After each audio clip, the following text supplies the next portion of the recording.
Okay, everyone, so I just got this started. I'm going to go ahead and open up the actual AMP live chat video, which should start in just a second here. There's going to be a little bit of lag with it, too. If you are watching this now, let people know that this is happening. I am actually just posting the links on Facebook as we speak. So I'm actually going to post the YouTube link along with the live chat link, so you'll be able to join either one. The only thing I ask is that if you are going to join the actual live chat on the Google, just make sure you're being mature about it. And seems rudimentary, but I feel like I got to say it. So, so right now I've just linked that to YouTube. So let people know what's going on, and I'm actually going to link the Google Plus one there right now. So we'll get this started. So right now everyone is actually at NOP. They left for Operation X. I believe it's in. I think it's the New Jersey game. So they're out there at the Lion Claws game, and we're gonna be vending and doing stuff all weekend. So that's where they're at. Unfortunately, I am the only one here right now. So it might be, like I said, there's gonna be a little bit of delay with the YouTube. I'm just trying to get everything situated here. Yeah, they're gonna be out there all weekend. So it is just me for right now, but I'm going to try and get these happening every week now. I've been super busy with college and stuff, but we're gonna at least try to get a few of us on here every Thursday. We've skipped a couple weeks because just how busy everyone's been with their lives and stuff. So okay, so we'll wait till people start getting in here, and then we will start talking about stuff. Have some new things to show. So.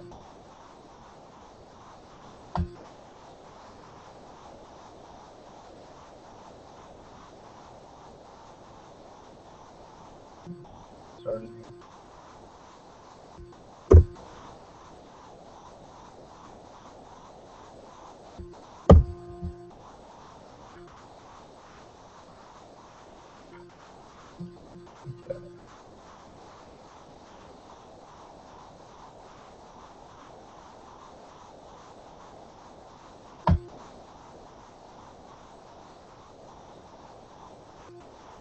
There you are, Chris. Is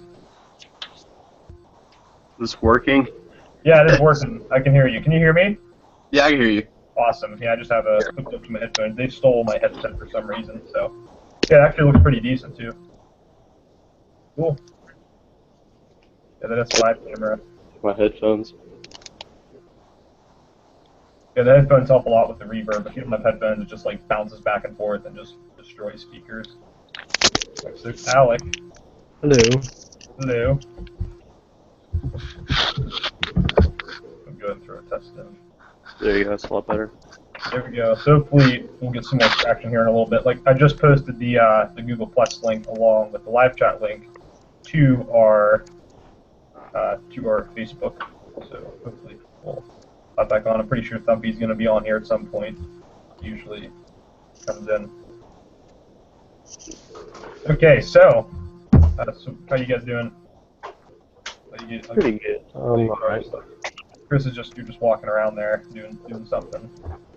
Dude, yeah, look at this. No, you are allowed to That sit was down. pretty You don't have to walk the entire time. It's okay. I know. Okay, so I guess I will start showing stuff. So right now I have a little boogie board set up with topics, so I'm going to save most of the. Oh, it's a dog. I love bulldogs. My favorite. You love it. So I have a little board here, but in the meantime, they took everything with them to the game, so unfortunately I really don't have a lot to show, but I do have these guys, which are, boom, these are the pink BB Wars biodegradable 2.5s. If you want to see what they look like this. I'm not sure how the coloration is going to be on the crappy web camera, but I assure you these are rather pink in person. You can see them pretty well too. I mean, they're pretty much. I mean, they're. If you can't see them as clearly as you can white, you can see. I mean, white might be a little more clear in some circumstances, but I mean, honestly, they're pretty darn clear. And they're shooting pink BBs at people, so I think it's worth it. But that's me. There is Paul. So hey, Paul's moving. So Paul says, how do you feel about more HPA systems hitting the market, such as the SMP V12 and soon to be released Tipman? I think any competition is really good for the industry. Up until this point, Polar Star has really been the only name in the game, so I think having other companies to reverb off of is really going to help the community of the HPA world, and it's going to promote new ideas and incentive to evolve the products more so than it would be if it was just, you know, one singular company getting input from other people. You know, the new products bring out perspectives from different people, and when new products come out like that, there's things that people might like about the new products they didn't like about the old ones, vice versa. You know, they can compare and contrast them, and that'll help each company improve their own product. So I think that's really cool. There's also a lot of, I'm sure all the HPA guys are going to be developing new stuff soon anyway. I'm sure Polarstar's working on something. So it's always cool to see new stuff coming out with that stuff. So that's what I think. Do you still eat cheese? Oh, Bobby's in here too. Oh, hi, Bobby. God. Yes, I do still eat. I prefer the peanut butter cheese crackers, but you know, I think that's what I got. So, those who don't know, Chris Kilroy here, he's one of the guys that plays up at Mercer Airsoft Center, so that's how we know him. He plays up there a lot, and he also goes to a lot of national events with us and the Ohio guys, so we know him pretty well. Alec over here just kind of does his thing. I don't really know what Alec does, but you know. I don't really do anything. Yeah, he usually just messages me about After Effects. Working on that right now. So, all right. I was hoping we would get more traction at the start here. I guess we were only 7 minutes in, so Yeah. might be some more development. So I'll hold off. I'm trying to hold off on some of the topics I have until we actually get more people in here for discussion. That's kind of the whole reason I was doing this. But, I remember Polarstar bringing up something on their Facebook page about the prototype, like Project X. It was a waterproof Polarstar engine. yeah, that was the one where they dunked it. That was all pneumatic. So Yeah. that's no word on like that yet. Would cost a pretty penny. Hey, who's that? Is that Tom? Hey, Tom. Hey, what's going on, Robbie? What's going on, Tom? Glad you're here. Thank you. Pick up some steam here. So what's going on with you? How was your day, Tom? Took the day off, getting ready to go out to OpEx tonight. That's right. How far of a drive is that for you? It's about 8 hours. Gee, it's not close. Yeah. You've done worse though. I know you've done worse. It should be fun. They're out there right now. I'm kind of sad I couldn't go, but as my shirt says, priorities. So Lame. gotta get that college on. It doesn't help that it's the second, third week. Sorry. So that's. I'm just I have a paper to write and all this other crap to do. So. Oh, Tom will be back. Yeah, Tom it has said Tom's left. He'll be back. He had some connection issues last time, so I don't know if he's having the same, but he'll be back in here shortly. How is Omega Psi4 says on YouTube portion? How is OpLC handling with all these HPA systems? Well, I know they were a lot. I mean, obviously all the event organizers were a little wary of them at first, but since the Polarstar's been out for a few years now and everyone's getting comfortable with the HPA, it's sort of the same thing that happened with the PTW. When the PTW first started, hitting the scene, everyone was freaking out. You could swap cylinders, change FPS in a matter of seconds, and over time it just sort of bubbled down and everyone got cool with it. So I think it was just the shock of having something that easy to transform off the bat that threw people for a loop. But now that they're getting familiar with them and there are new ways of controlling them, like tournament locks and stuff. Like I think everyone's really simmering down with them a lot. So pretty much what I thought was going to happen from the start. But I'm glad that happened. The other thing that needs to happen, that has been happening, that we've been pushing since we first found out about it, is the Joule system with Chronos. For those who don't know, we actually have a Joule chart on the back of the BB Wars packaging. By the way, we're gonna start. These are the pink BBs, Tom. I don't know if I showed you these yet, but they're pink. So these are the Bio 2.5s. But we're gonna start releasing all of the Bio BB. We're gonna start releasing Bio BBs along with the 2s, the 2.5s, and heavier weights down the road. So look out for those. We're getting back in production with the BB Wars stuff. Can you follow those when you shoot them? They're pretty decent, actually. I don't know what I think of the thing, but honestly, from like my personal feeling about it, you can see them pretty well. I mean, white. In my opinion, white still might be better for some situations, but I think it's worth it just for the fact that you're shooting people with pink BBs. So I'd rock them. Yeah, that's what I mean. They're going to be using them out there this weekend. So, and then that's happening. So let's see. Hold on, somebody just came to my door. I'm gonna put you guys on hold. So popular guy. So Tom is missing in action. The blue BBs for that. The blue. Hey, Chris, are you trying to talk, Chris? Yeah. Can you hear me? Yeah, there you go. Sorry. All right. Yeah, I remember when G&G came up with the blue BBs, and I tried using them, but they were pretty hard to track. Yeah, we did a lot of different. We got in a lot of different. Back a little while ago, we got in a lot of different colors from our manufacturer, and we shot. There was like blue, blue, pink, and there were like a few other random colors. But yeah, the blues were hard. The pinks were the only ones that we really found you could actually track. So pinks were the ones we decided to go with. You know, I've never been a fan of black BBs, you know, personally. So we tend to just stray away. We just strayed away from those for now for production's sake. But yeah, right now we're doing white and then the pink. Maybe more colors down the road. You know, we'll see. I wanted to mess around with like neon green, but neon green, you know, feels like it blended with the brush. Maybe like neon orange or something. You know, something a little brighter. Because back when the Mad Wolf Wars were out, those were like a rusty orange. Well, because they actually had rust in them. For those who don't know, but if we could get like a neon, orange. I think that would work really well. Because you could track the orange BBs pretty well. So. We'll see what's going on. Hey, Thumpy's in here.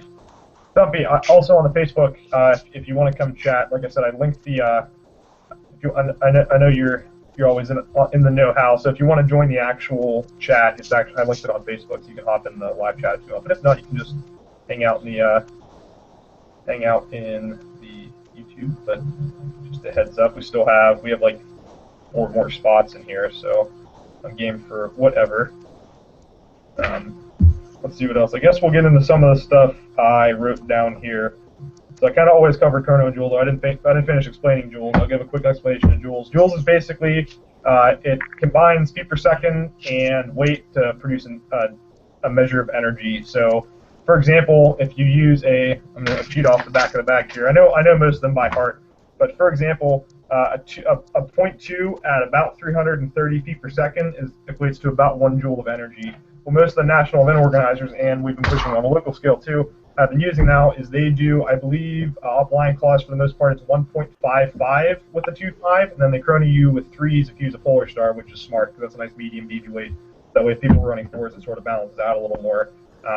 But I know Black Sheep does like 1.75 because they're usually 400 with 2.5s, but that's all you need to know. It's not as complex as you think it was. All it does is it takes BB weight into account along with the muzzle velocity.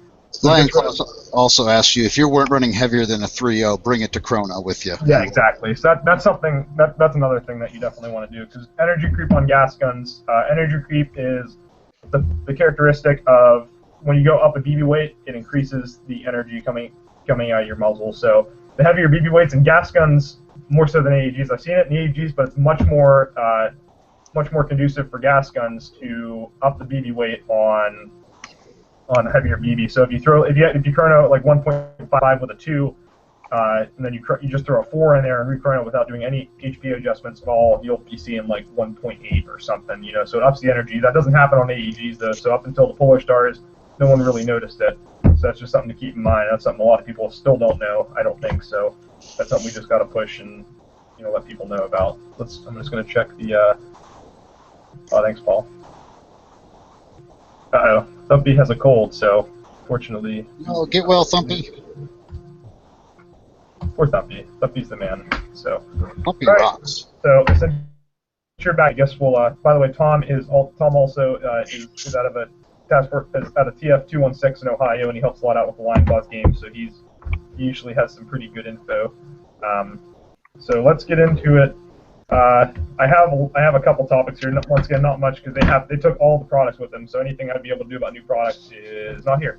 So one thing that just sort of hit the market, for those who don't know, is Cry just released, and also TrueSpec and some of the other companies make it a little more cost-effective versions. All the new multicam patterns just hit a couple weeks ago, and I actually picked up a set of Tropic. But personally, I guess we'll talk about it a little bit. Personally, I think they're really great, especially the Arid and the Tropic, because multicam's always been a camo where it's been sort of indistinctive. It's like, I think if you were to do it percentage-wise, I'd say multicam is like 55 or 60% tan, and then the last 40 is green. So it's always been hard to distinguish that on the field, especially at far ranges. You can't tell what team someone's on. But the Arid, I can tell you from, I'll go over and grab the Tropic in a little bit to show people what I'm talking about. But the green, the Tropic is like super, super green, and then the Arid's also really, really tan. So they basically, with the camo patterns, for Tropic, they took out any tan in it and replaced it with like a bright green color, and then same theory with the Arid, except they used the tan instead. Now, Chris, I believe you got a set of Arid, right? Set of Arid, yes. Yeah. Did you get it in the mail yet, or are you still waiting on it? Yeah, you got it? Okay, cool. Yeah, it's good stuff. I think it's really going to... I know people were wary about it first. They didn't feel like buying a whole new set of camo, but honestly, I mean, it'll solve the issue of multicam being on a certain team because, you know, in some regions of the country, it's on 2 different teams. So, I don't know. Tom, what do you think about that? What do you think about the new multicam patterns? No, I really haven't looked too deep into it. I like them. I like the what's the black one called? It's just called multicam black. So they didn't get fancy with that. I like those. Those look sweet. I almost bought those instead of the Tropic, except then I realized I'm like I'd probably use these like once a year maybe, and then it's just, you know. So I was thinking about it. So I think those are going to be really great because now people are multicam and they'll be able to run it on 2 different teams. If they have 2 different sets, it won't be an issue with camo color anymore. And it sucks that you know, people might have to get rid of, if event organizers do choose to eliminate multicam and only allow multicam air and Tropic, it's going to suck that people might not be able to use the regular multicam anymore, but ultimately I don't really think it's a bad thing, personally. But I think it'll get rid of some confusion with friendly fire and stuff in the long run, so I think it's cool. The other thing, we're getting through these pretty quick. I didn't have, like I said, I didn't have a lot to talk about this week, but we'll play it by ear here. We've been really working hard on the YouTube videos lately. I know I haven't been doing any of the editing. I've been helping out with editing and stuff like I do. I still do a lot of the After Effects animations. You'll see some new ones of those that I made last week. But for the very large portion of the videos, Matt's been working on it. So Matt's been doing an awesome job. Obviously I can't do it because I don't have time anymore. So he's actually going to be doing a gameplay video this weekend. He's going to be filming with his camera along with helmet footage, which is something we've always wanted to do. We just haven't had the means to do it. And luckily, Matt's actually a professional photographer, so he has 2 cameras of his own. They're both Nikon. He has a full-frame Nikon D800, and then he also has something similar to the camera we have, the D7100. So he's got all the kit that we've never had. And we have a camera now, but it helps to have a couple different cameras for different perspectives, and it's great to have them around. So we're happy about that. Hopefully, we'll be able to do some cool new stuff. We're also going to be starting some new YouTube series here soon, including we're going to be doing outside of we haven't I don't know if we've decided hard on what to call it yet, but we're going to be start doing videos on stuff that we do outside of AMP. Like we went whitewater rafting last weekend, which was pretty fun. 2 weekends ago, sorry. That was a blast. We're also going to be I'm going to try to get everyone to go bike riding and stuff like that, just outdoorsy stuff that mixes it up from the normal stuff you'll see on the channel. We're also going to be doing super basic videos, and we're just going to be showing really basic things like, you know, how to adjust your hop-up, how really basic things work that no one else feels the need to do a video on, but we feel that there isn't enough of out there. So we're going to be starting to do stuff like that more. That should help a little bit. We're just talking in the chat a little bit. So right now we have 7 people watching. Let's see.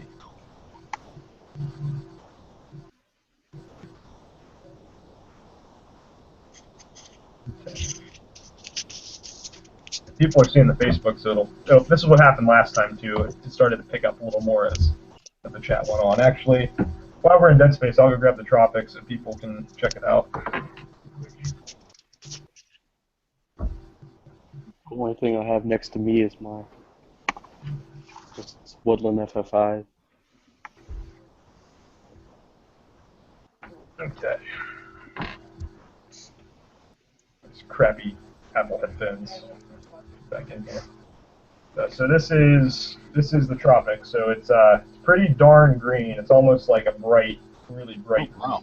It's really super green. So here's just the top, and they use like a nice green material for the shirt portion too.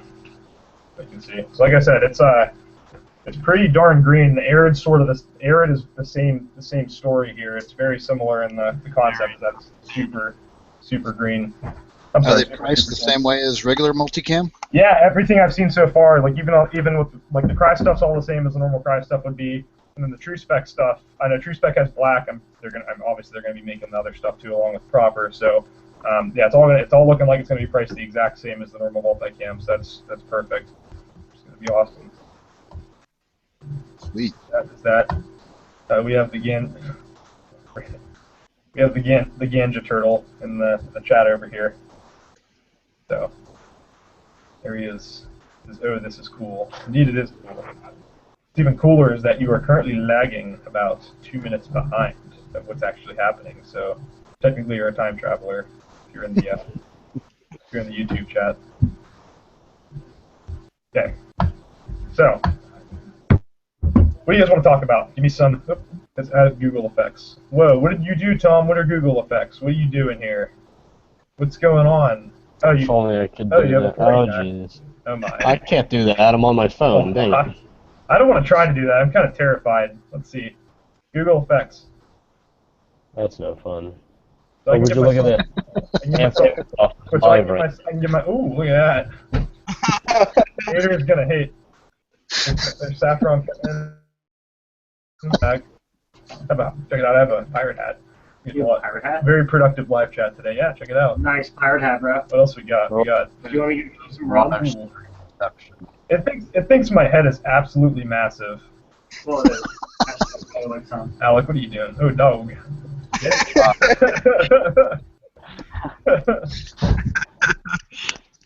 Just messing with I like the it is tiara. all. I like the tiara.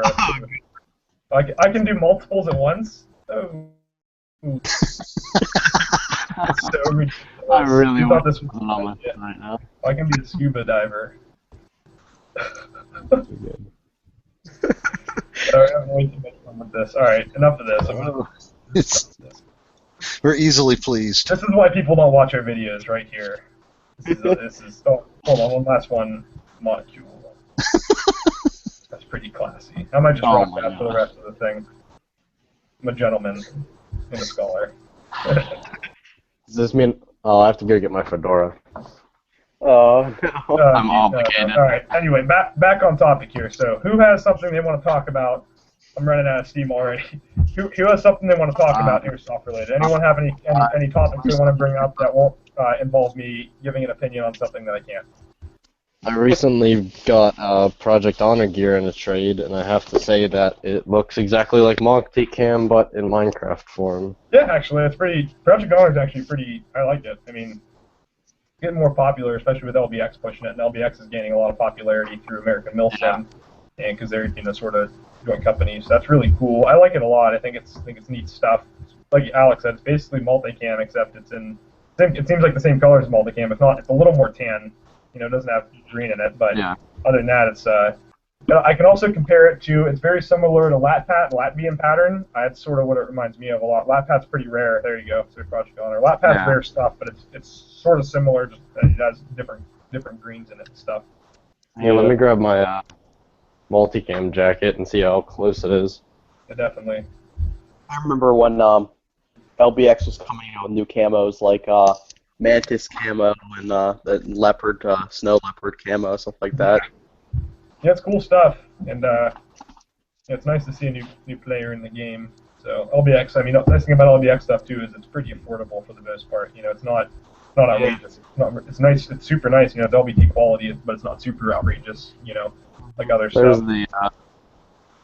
That's kind of a bad picture, but As you can see, it's very similar. I mean, besides the lighter tan and the multicam, there's actually pictures of people wearing the LBX like plate carriers and or vice versa. People wearing multicam plate carriers on LBX Project Honor camo, and you almost can't tell. At first glance, it looks like it looks like all multicam because you just don't. I mean, you don't think about it. So yeah. I mean, they work really well together. I think it's cool. I know. I think it works pretty well. Saffron's Definitely awesome here. There's Saffron's right ear and shoulder. He's coming. So while I'm at it, I would say I definitely recommend the 1694 Slick and Project Honor camo. Yeah, the slicks are cool, but you have to make sure you have a way to mount pouches, because otherwise Yeah. it's going to be right around the slick, and you're going to be like, hey, I got the forget what they call it. It's like a off-brand of a 9061. Yeah, it's probably called like an M4 chest rig or something. All right, actually, I have no idea. Paul I brings think up it's a called good like point. the Recon chest rig.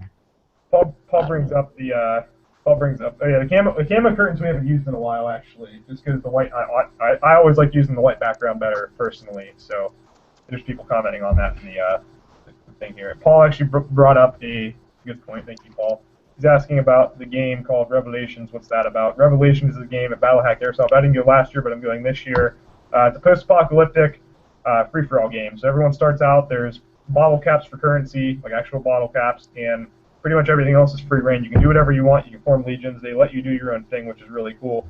They also try to push for people doing actual post-apocalyptic outfits, which we're trying to do this year. I know I'm buying a lot of Alice stuff, and me and Anthony are actually doing dual XM177/Car 15 builds, and we're gonna try to rock like a early '90s sort of inspired type deal. So that should be cool. Mailbox 04 has joined. Very creative name, sir. Or a mailbox. You're not a mailbox. You're a person. You lied to us. Yeah. Oh, good. You found me out. All right. Well, hey man. All right, I'll put on this fedora. Yep. Well, good job, sir. All right. So yeah, Revelations. We're gonna be hitting that this year, and that should be a lot of fun. We're actually thinking about sending everyone down there. A couple of us are actually gonna be role playing at it, so it's gonna be a lot of fun. Yeah, I think I'll be going to it too. I'm in a Google Hangout, so. Oh, okay. Hi! Confrontation. All right, but yeah, so that's going to be a game we're hitting. We're also going to be hitting Faded Giant, and that's an American Milsim game in South Carolina at the GAOC compound. So that should be a lot of fun. We're going to be hitting that, and so we're going to be vending that. I'm not sure if we're going to do Shelby at Black Sheep again this year. That's still up in the air. But pretty much every Lion Claws game we are going to be hitting in one form or another. You going to Irene? Oh yeah. Me personally, I probably can't swing it because I'm in school, and that 23-hour card drive doesn't sound too great to me personally. That's a long Take one. the Hummer? That's a long one. Sovereign Fury was long for us because the Humvee broke down, but that's 23 hours of straight driving. That's ridiculous. I had to back out on Sovereign Fury. That was just. We're not gonna discuss that. We're gonna eliminate that from the discussion right now. So too bad. Just But we're going to try to do Shelby again this year. Yeah, you mean the Black Sheep Shelby? Yep. Oh my, go! If I don't bend or I don't get to go bend, I'm paying to go to that game. That was probably some of the most fun I've ever had in Airsoft ever. I mean, I love those games to the bottom of my heart. And Shelby, that site is awesome too. So I'm going to try to go one way or another without a doubt. We're going to see if the Major will let Ma Deuce play. Yeah, that'd be sweet. I don't know why he wouldn't. That'd be sweet. He's probably game for anything. Black Sheep. I guess we'll talk about it. We'll talk about some stuff with national events. I'm sort of in the know. So Black Sheep is actually doing a thing now where basically the way it works is he's doing a regional op4. He's trying to do regional op4. So whatever squad gets squad of the battle. Right now, recently we just played at Grayling. There's a video of that on YouTube too. So check it out. But we were at Grayling, and we just went there to play. We didn't vend or anything. We all paid to go, a couple of us. So Matt was actually the combat photographer, so we got a lot of sweet pictures and sent a video of us playing. That was cool. He also got to play with us a little bit. But the way they did it is the way he said it was that the squad of the battle, he chooses a squad of the battle for each team, and they get dibs on doing op4 for that game next year. So the way the op4 missions work, Black Sheep's, I'm pretty sure they sort of started it with the Frago missions, but the way that works is they take each squad or a couple of squads, they take them and they put them in a separate site, and they have them go up against the op4 and their own little thing, and that counts as points. Then they keep the scorecard back at the CP. That's where he records all the points. It's really awesome, and it mixes up the game, especially when you're out there for like 24 hours and it's like 3 in the morning and you're getting like tired and stuff. It's nice to mix it up a little bit. Through the game. Yeah, that kind of sucks when you're sitting there. Well, I mean, I was at Grayling. I don't know if you remember me, Robbie. Who is that? You brought me that Camelback. Oh yeah. Okay. I thought you looked familiar. Yeah. Okay. Yeah. I know that guy. I thought you looked familiar. I didn't want to seem weird though, so I didn't say. But yeah, I had a lot of fun though. Those 24-hour ops, like 12 hours in, you're like, man, it just gets awful because you're tired and like, I know we went until about 7 a.m. and we'd like stop on the staircase and nap for 5 minutes. We pushed ourselves till about 7 a.m. Then we just pretty much I shut down permanently. They thought I died actually on top of the roof, but they checked my pulse and stuff. I went from being fully awake to asleep for about 15 minutes, and I just got back up, and I was good to go. So that was pretty scary. Yeah, you basically get to the point where you're stuffing food in your body at a constant rate just to stay awake. So that's nuts. But it was a lot of fun. feels good when you're done, but you know, up until that point, it gets pretty hard. So. The Black Sheep games are awesome. I had 2 guys on my squad taking liquid vitamin B12 to try to stay awake. Well, I know people pretty funny. I know people that take pre-workout too. Like during the game, they'll just chug like a game. Oh yeah. Pre-workout. Like, oh my god. I guess I get you going. Like, but whatever. Whatever works. I'm gonna check the YouTube chat real quick to see what's going on. Is it on the East Coast? Yeah, Ganja Turtle. Ballahack is in. I think it's in Virginia. I'm pretty sure. I thought it was in. Yeah, it's Virginia. It's like 6 hours out of Pittsburgh. Is it in like the Chesapeake area? Yeah, okay. That's what I thought. Too bad we couldn't get Della done for Fulda Gap. We've been wanting to do Fulda Gap for a while. It's just like it either conflicts with one of our other events or it's like between events that, you know, we either have an event the weekend before and the weekend after Fulda Gap. It's like right in that time frame. So we've been talking about it forever, though. Eventually we are going to get down there. So, you know, that's what we're going to do. But yeah, we have 7 people in here. Saffron thinks he's in here, but I don't think he knows he's actually in here.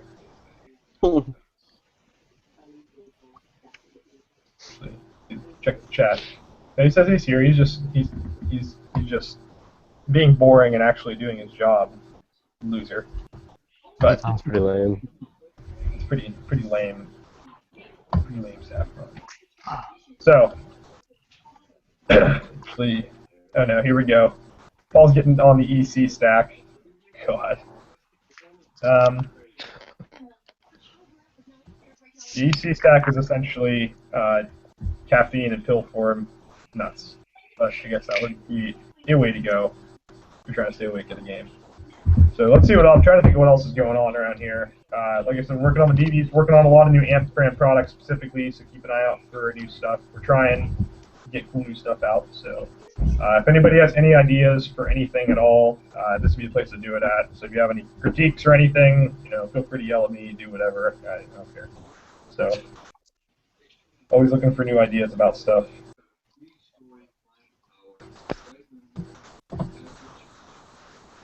Let's see.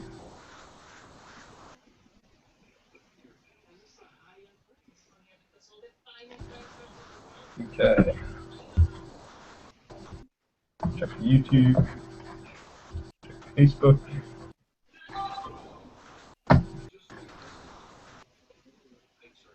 Just run around. Yeah, OpEx this weekend should be cool though. Like I said, there's going to be a video of it. I don't know if anyone saw pictures of the field or if anyone was interested in it, but there's going to be lots of angry people probably. I'm going to it tomorrow. Are you?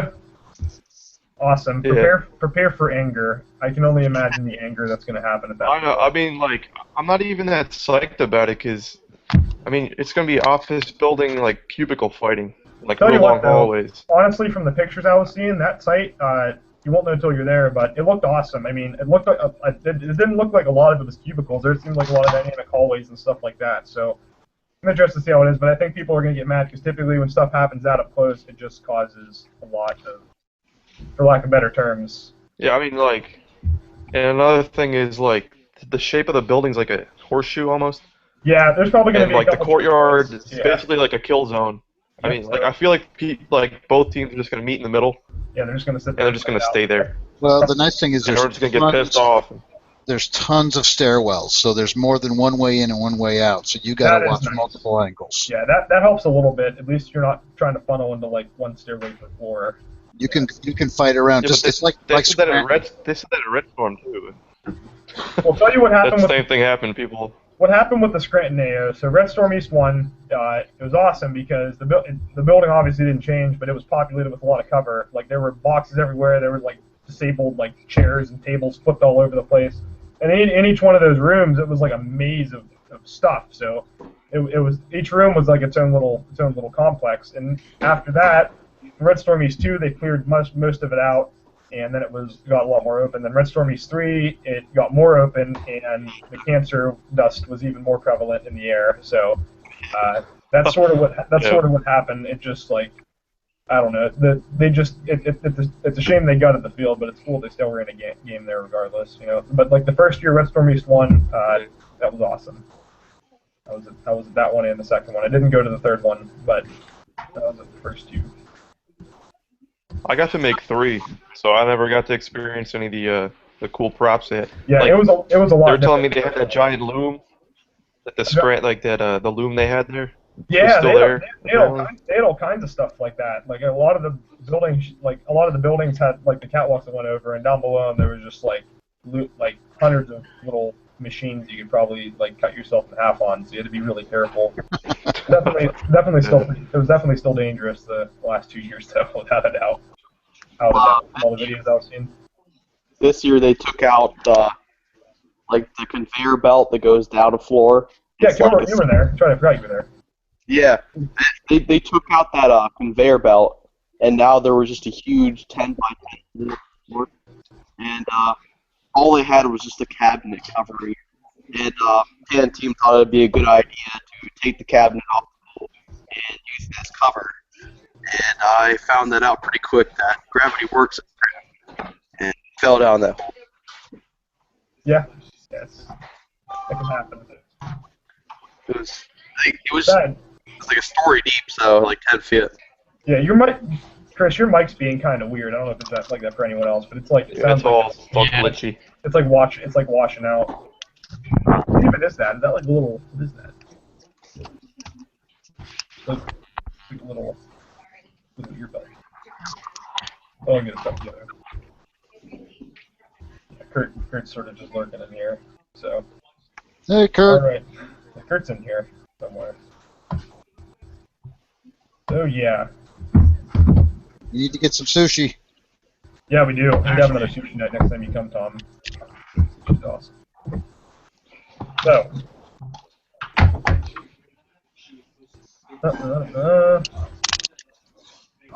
So what's the status on the heavyweight BBs? We're still working on it. It's hard to find right now. It's hard to find a reliable heavyweight BB that isn't, for lack of better words, crap that we can get produced. Because like the last batch we got was just absolutely awful. So we tried, but a new person. Hi, Matthew. Hello. Yeah, the last batch of BB Wars, like the 4s we got, we tried to like siphon them out by hand and try to get rid of all the crappy ones, but it was just stupid. It didn't work. So we're trying to find.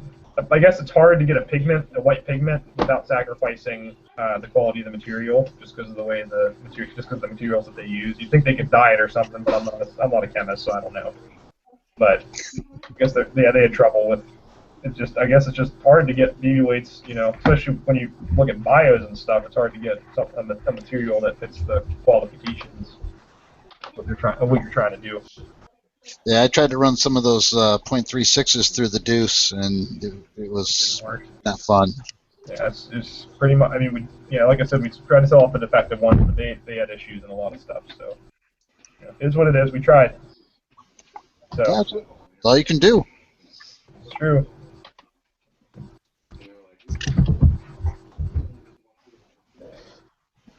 So, what's the heaviest weight you have now? Right now, I believe we're working on I'm pretty sure we're working on a 3. Kurt might be able to chime in here when that can. If he was actually in the chat, so we'll wait for him to reply. But I believe we're working on like a 3. Anything heavier than that, we're still looking. But like I said, we're trying to not sacrifice quality by going heavier. That's our main goal. Yep. So we don't want to put out something that's going to crab out people's guns. Okay.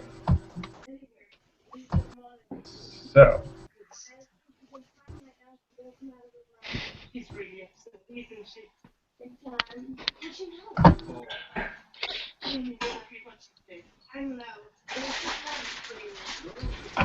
Boogie board. Okay.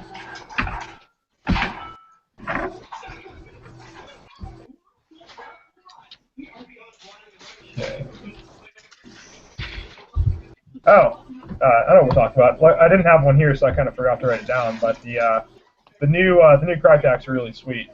We'll say I like them a lot. So yeah, there you go. Kurt said heavy.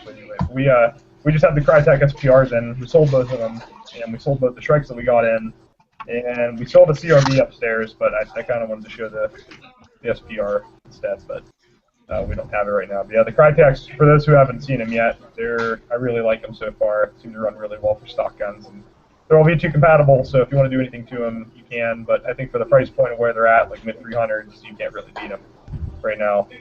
They definitely came out of the box swinging against BFC, GMP, and people like that. So. Yeah, I mean they look pretty nice. Yeah, I like how they put the. Is it a MOSFET or just like a voltage regulator or whatever it is that they put in the gearbox? It's a MOSFET. I mean, it's a MOSFET for the fact that it does regulate the amount of electricity going to the trigger yards, but it filters it and keeps it from arcing on the trigger contact. So I guess by definition, it is technically a MOSFET. It's not as advanced as I don't know a Chimera, like a BT6 Chimera or an ASU MOSFET would be, but for what it is on a stock gun, it's awesome. It does its job really well. So gets rid of the whole. I mean, I recently had to change my trigger contacts out like a week ago for OpEx because I opened up my gearbox and I'd like this probably a molecule of metal left on my right contact before it completely snapped off. Yep. So I'm lucky I opened it up when I did. That happens a lot of time. What happens? I went to go shoot someone tomorrow. Yeah, that's the worst. And a lot of times what happens with trigger contacts too is that even if they don't break or anything, what they'll do is from the factory sometimes there'll be extra lube on them or something, and that'll sort of act as an arcing conductor for the trigger contact. So every time you pull the trigger, it just creates buildup on it. And if you pull your gearbox apart, like I've seen this happen countless times. You pull the contacts out, and it'll be corroded with like black soot all over it, and that's why it's not making any contacts. You just won't get anything. By the way, Chris, your gun's part on the table back there. So, here's a stats update for you. I put it all together. It didn't work for some reason though, so I got to take it back apart now. So I'm just getting no. I honestly think if the trigger's just not catching on the trigger part of the MOSFET, right? So I just got to go in there and try something else, and we'll see. But I had that moron. I broke the Spectre before. Had to send it back to BTC to get it repaired. Oh man, yeah, I'll check it out. So some water young blood also. I think everyone who's owned one, it broke at one point. I don't think that 99.8% reliability is very true. I haven't had any issues with mine yet. I have the Chimera, the Mark II, and they made some improvements on the newer one too, so that helped a lot. They're still a relatively new company. I mean, I think the Spectre. It's the Spectre, the one that goes in the gearbox? The Spectre. Those go in the gearbox, but the Chimera actually has a unit on the outside too, but they both replace the trigger. Oh, I didn't know that. The Chimera, I guess. The Spectre. Yeah, I guess the Chimera is just a more fancy version of the Spectre. I'm pretty sure. I guess that's how it works. They wanted to size down the Chimera, so that's why they created the Spectre. Yeah, because it does kind of suck cramming all that into the buffer too, but it does work. It does work well. So, hello, Airsoft Rush. How do you join the Hangout? If you actually check the Facebook link, Chris, you'll be seeing this a couple seconds later in advance. Click on the actual Google Plus link, then you will be in here with us. So.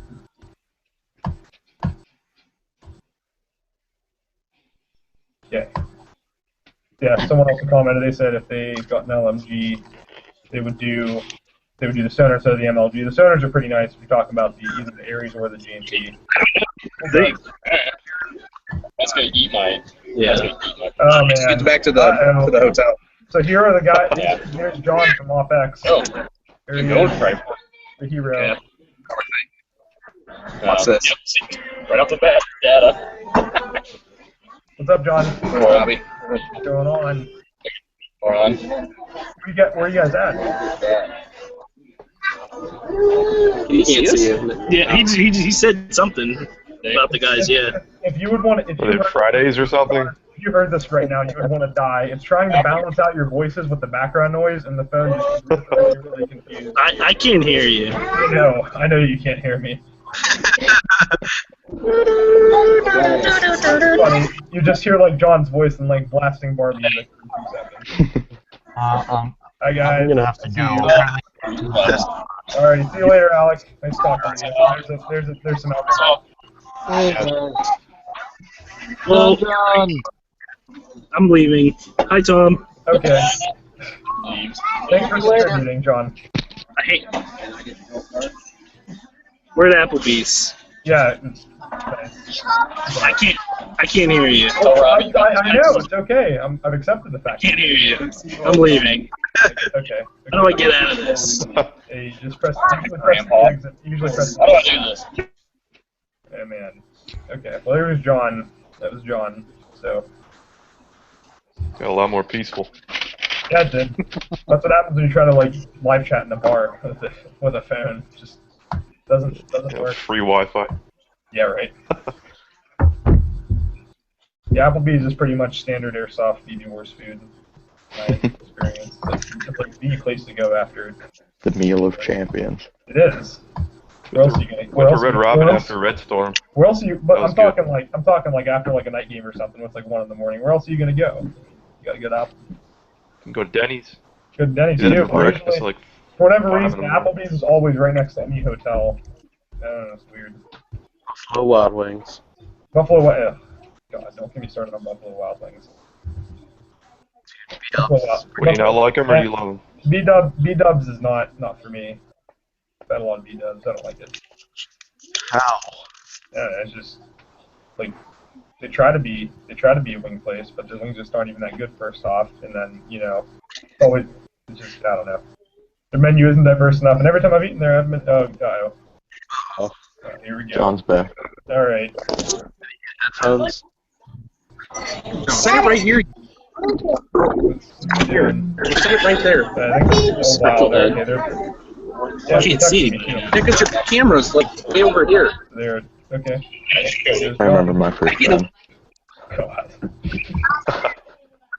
Yeah, I'm pretty much constantly abused here. With anything. I have a patch wall and they mess with that constantly, so it's nice. Where's bandwidth? Stuff around all the time. Yeah, I think your mic is let's meet in the middle. Let's meet in the middle of the one. There's a little mic. So this is like brain wreck. No, it's me. Sap. Well, I guess it's good time as any to wear a pirate hat. There we go. There she is. It's outrageous.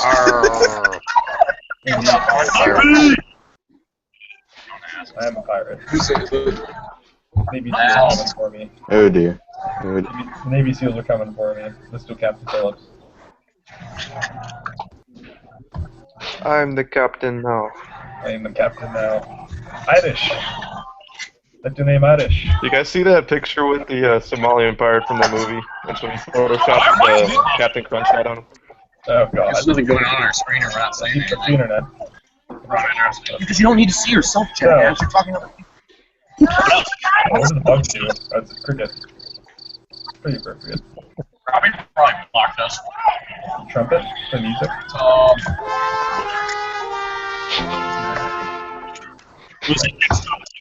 Professional. But we got our rim shot. I don't really know what that means. We're gonna stay away from that. It sounds dirty.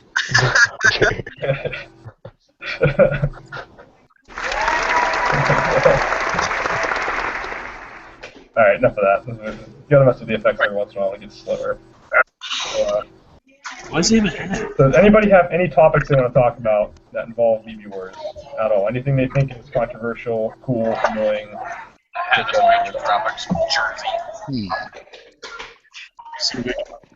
your brains. Pick my brain.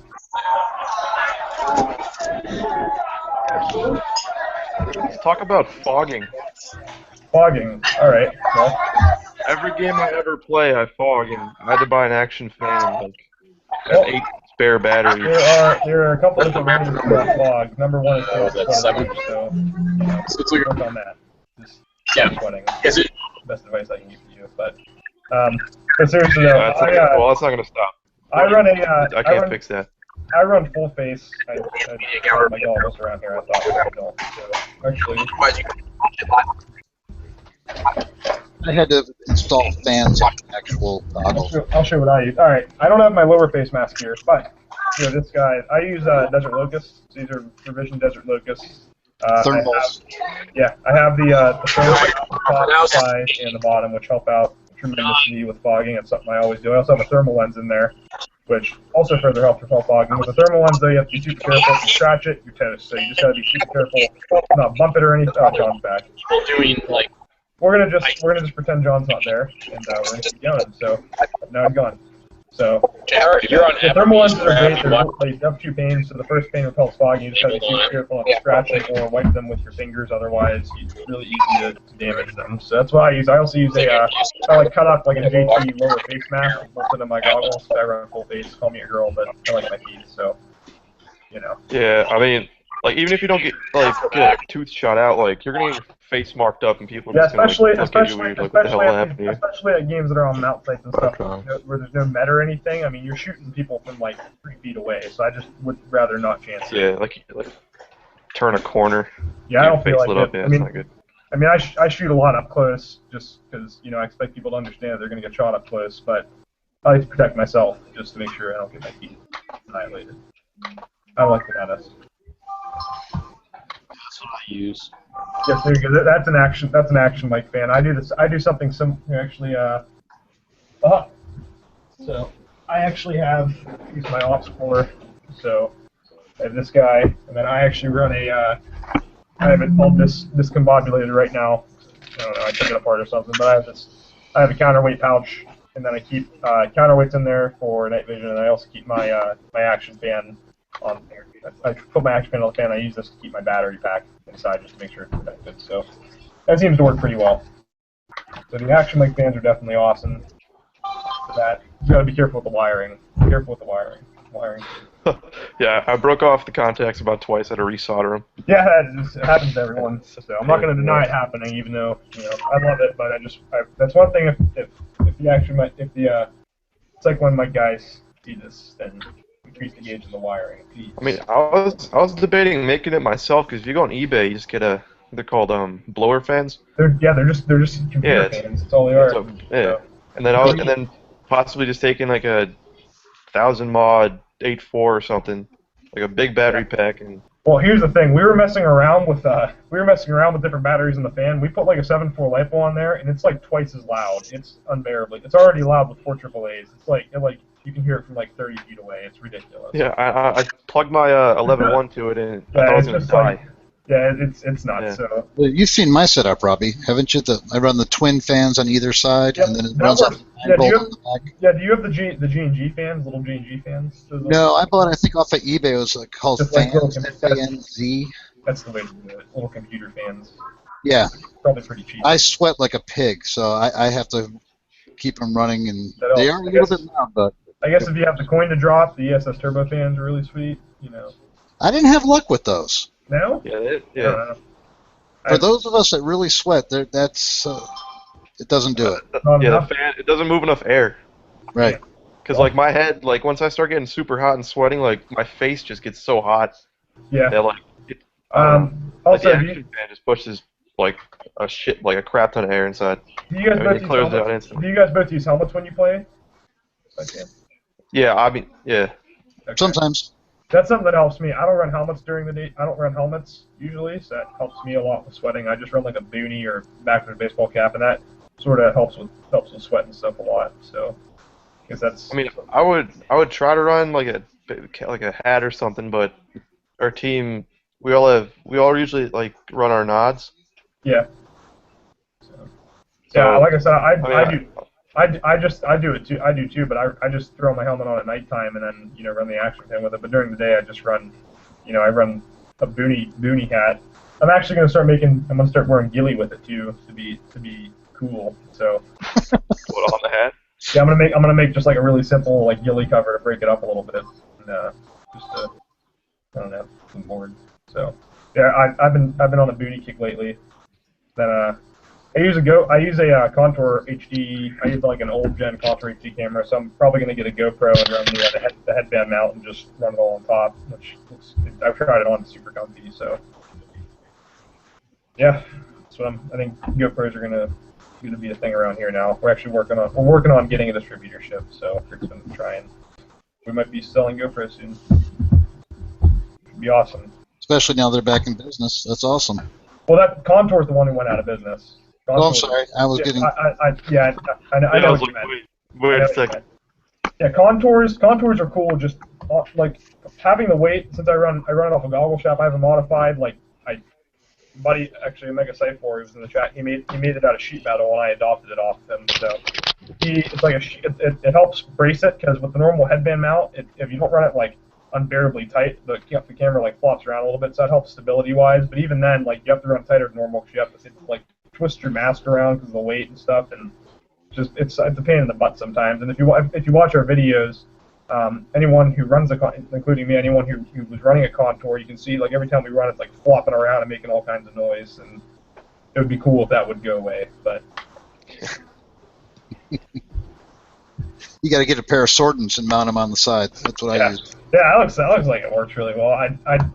Swordens, I can't wear Swordens or felt or contacts without more than like 3 hours without going insane. I just like lose my mind. So. Have you tried the gel cups? Yeah, that's what I have. Too. After a while, I just like having my own ears. I don't know how to describe it. I just like having my ears outside. Or they need some fresh air. Yeah, I like I like feeling the air on my earlobes. So. I'm a free bird. You gotta let me fly. So has anybody tried to take the SMP and hook it up with the air stock? Not yet, but question. Something we could definitely give a go. We've been messing around with. They actually have the SMP at OpX, and they're gonna be using it this weekend. So. Oh. Still my suppressor too. Those things are. I don't know if anyone's ever messed with those thermal suppressor, but with this suppressor, the SMPs are like, they're stupid quiet. It's out of control. It's almost too quiet. It's about half as quiet. It's about half as quiet as a Polish over the suppressor is, to give you an idea. It's like seriously like 50%. That should be silent then, because I've had a couple friends who got like a foam-filled suppressor. Yeah, exactly. It literally makes. And I couldn't hear them from 10 feet away. It makes no noise. It's scary. It sounds like the best way I can describe it is with a suppressor on and like a decently low PSI. It sounds like a jammed Polar Star with a suppressor, but it's not jammed. It shoots. Terrifying. Casey's quiet. Yeah, Casey's what's quiet. But like I said, we've been running foam-filled suppressors on the Polar Stars, and the SMP just blew me away with how quiet it was. It's like it's insane. I don't think that's that satisfying at that point, like to shoot it. Yeah, I mean, because like you're sending BBs, but there's no like response from the weapon. Yeah, that is true, but I don't know. I haven't messed around with it yet. I do like a little bit of feedback though. That's why I'm kind of. The Titman's pretty cool because the Titman actually has the Titman HP guns coming out. It has a little bit of recoil to it. You can I shot one. You can feel it. It's like it rattles a little bit. But it's kind of cool, I just used a McDonald's straw. Good Tom. That sneeze? No, that was my bad attempt at making noises. Oh, well. I thought it was a sneeze. I looked away for a second. See what's going on in the. I've got texting messages going on with trying to get ready for OpX. So what time you leaving? I'm going to go over to Gaddafi's house about 10 o'clock tonight. We're going to hit the road about 11. Hook up with Brian Peters. Oh no, you're driving. Oh, Brian, yeah. Is Doug going? Is Doug going too? Brian, I don't know. I've been only talking with Brian. He's going to convoy with us, and I bet Doug's going. Okay. So that's cool. Yeah, Brian's a cool dude. Yeah. You're just you're driving all night. Gaddafi is. I'm sleeping. Never again. I'm giving him my car keys to say, here, drive my car. I've done that twice for an Airsoft game. Never doing it again. Made myself swear. Never doing it. Yeah, because we got a lot of work once we get there, because we're not allowed on the AO till like 8 a.m. tomorrow. Yeah. Oh, it's been later. It's not that bad. There's been times where we showed up to those games and they don't let us on till 10. That sucks. Right. No, I mean, I guess the owners or whatever won't let us on, so we got to get everything set up, and I guess there's going to be a lot of effects set up there as well for this game. Yeah, well, we're in the same boat with vending too. I guess I don't know if we're probably gonna be vending inside a building though. We might have taken the tent. I don't know, but vending inside saves us a lot of time. Setting up that tent takes like 2 hours. So. Oh my God, that tent killed me. It's cool once you get it up though. It's cool, but then you're like, ooh. After skirmish, Black Sheep skirmish, I did not have the energy to try to take that damn thing down. I don't know how we did it. I really don't know how we even got everything packed up after that and made it home. That was ridiculous. Well, we forcibly told Kurt we were going to stop and get a hotel room. Yeah, he wanted. Well, he almost murdered all of us on the road. So, good. I remember on the way back from Grayling, that 100 miles of road going south from the base. Yep. There was a little section of construction, and it took the lane that you were driving in and pushed you to the right. So you crossed the rumble strip like you had to maintain the lane. Yeah, I remember. And I was driving, and one of my buddies was sleeping on my right. And when I crossed the rumble strip, he woke up and he flipped out. He thought we were gonna die. He was screaming at the windshield, grabbing the steering wheel. We drove right back. It was about 6 hours for us, so we drove. I don't know how we made it back, but we slept for about we got 6 hours in our bunk. Someone was watching. I don't know who it was, but you know who you are if you're watching this. Someone, I kid you not, watched the entire movie, the newest Chronicles of Riddick movie. He watched all of it on his phone the night before. What? The entire 2-hour movie in our bunk. It was 3 beds over, and he was just listening to it. He had headphones in, but it was cranked, so everyone could hear it. That's funny. Was he streaming it off of his I don't know. 4G or something? I have no idea. He's probably watching porn. I don't know. Do what he wants pregame, but yeah, I don't know. I don't know, but yeah, we got about 6 hours of sleep the night before, and then directly after the game, I slept. Like I said, I actually physically died on the roof for 10 hours, and then after that we didn't. I don't think we didn't nap at all either. We just got packed up, got in the car, and went. So we managed to stay up the entire time. So. I mean, it's crazy. Especially after driving that long, and having to drive back. I don't know. I feel like it kills you twice. The game at the end, you're dead because you're up for 24 hours and you have to make that drive. Yeah, it's hard. I mean, we were almost thinking about staying, but I had to go. Everyone had work the next day, so we had to do it. We had to hit the road. We did. We did make it, so that was cool.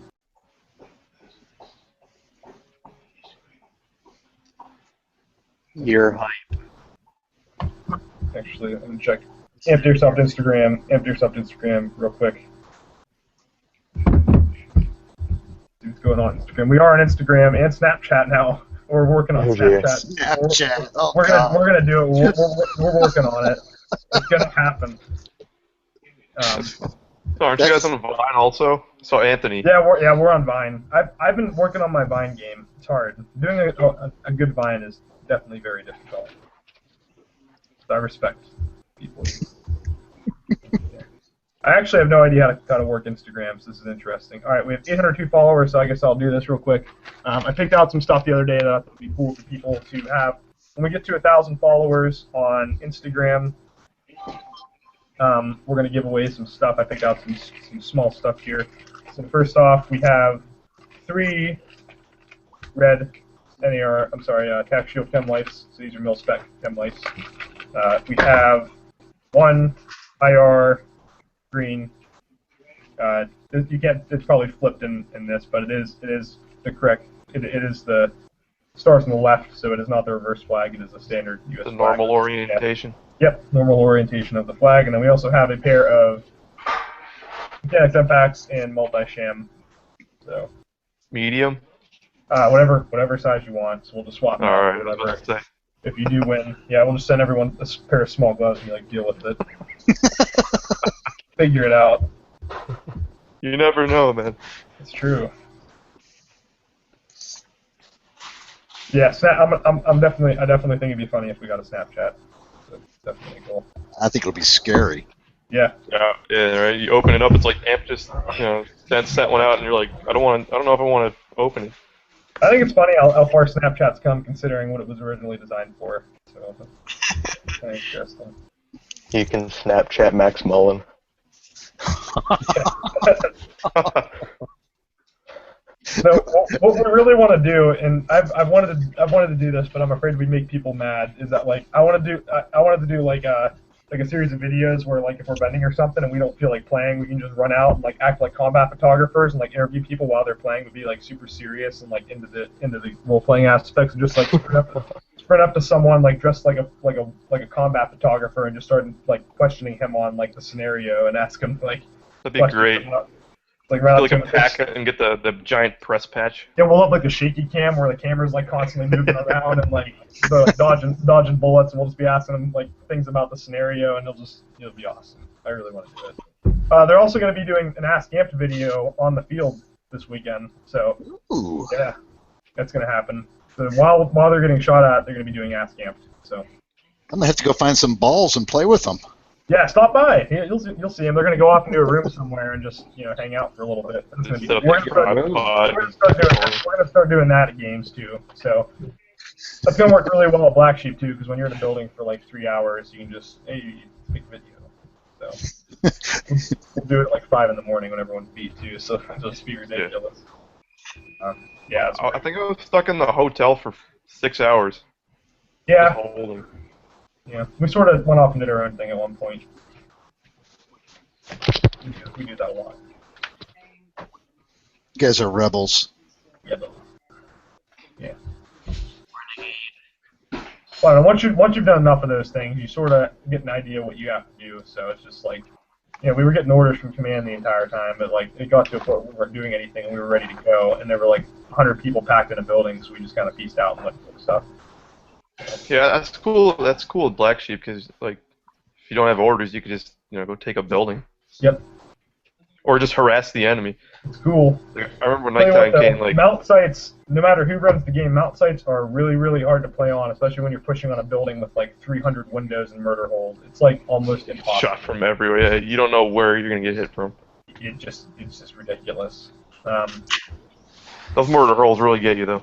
Yeah, the mount site designers like to troll everyone a little bit too, because pretty much every mount site they'll like have a house, and it'll be pretty easily accessible, except they'll put like a chest high wall around the entire thing, where it's just high enough to not be able to mantle by yourself, and then they'll have like one opening at the front. It's just like ridiculous. So like give someone a boost over the wall, and they'll just get like shot in the face from like 3 different murder holes and windows. And that happened. Insane. Yeah, it happened a lot, but there was that courtyard section. Yep, exactly what I'm talking about. There was that. Then there were the houses down at the bottom of the mount site, so I saw a lot of that. Cause there was, like, I'm talking about the ones where it was the 3 houses. It was like the first buildings in the way in. Yeah, there were those. Those are what I'm talking about too. But we actually we did climb over those walls at one point. Did move some dudes over. Yeah, we tried. They got lit up. And we medicked their foot, and they tried to shoot again, and they got shot up again. Yeah, we timed it. You just have to be careful to make sure no one saw you going around. So no, they saw us, man. We crawl all around that crap. So, yeah, you got to be crafty on mount sites.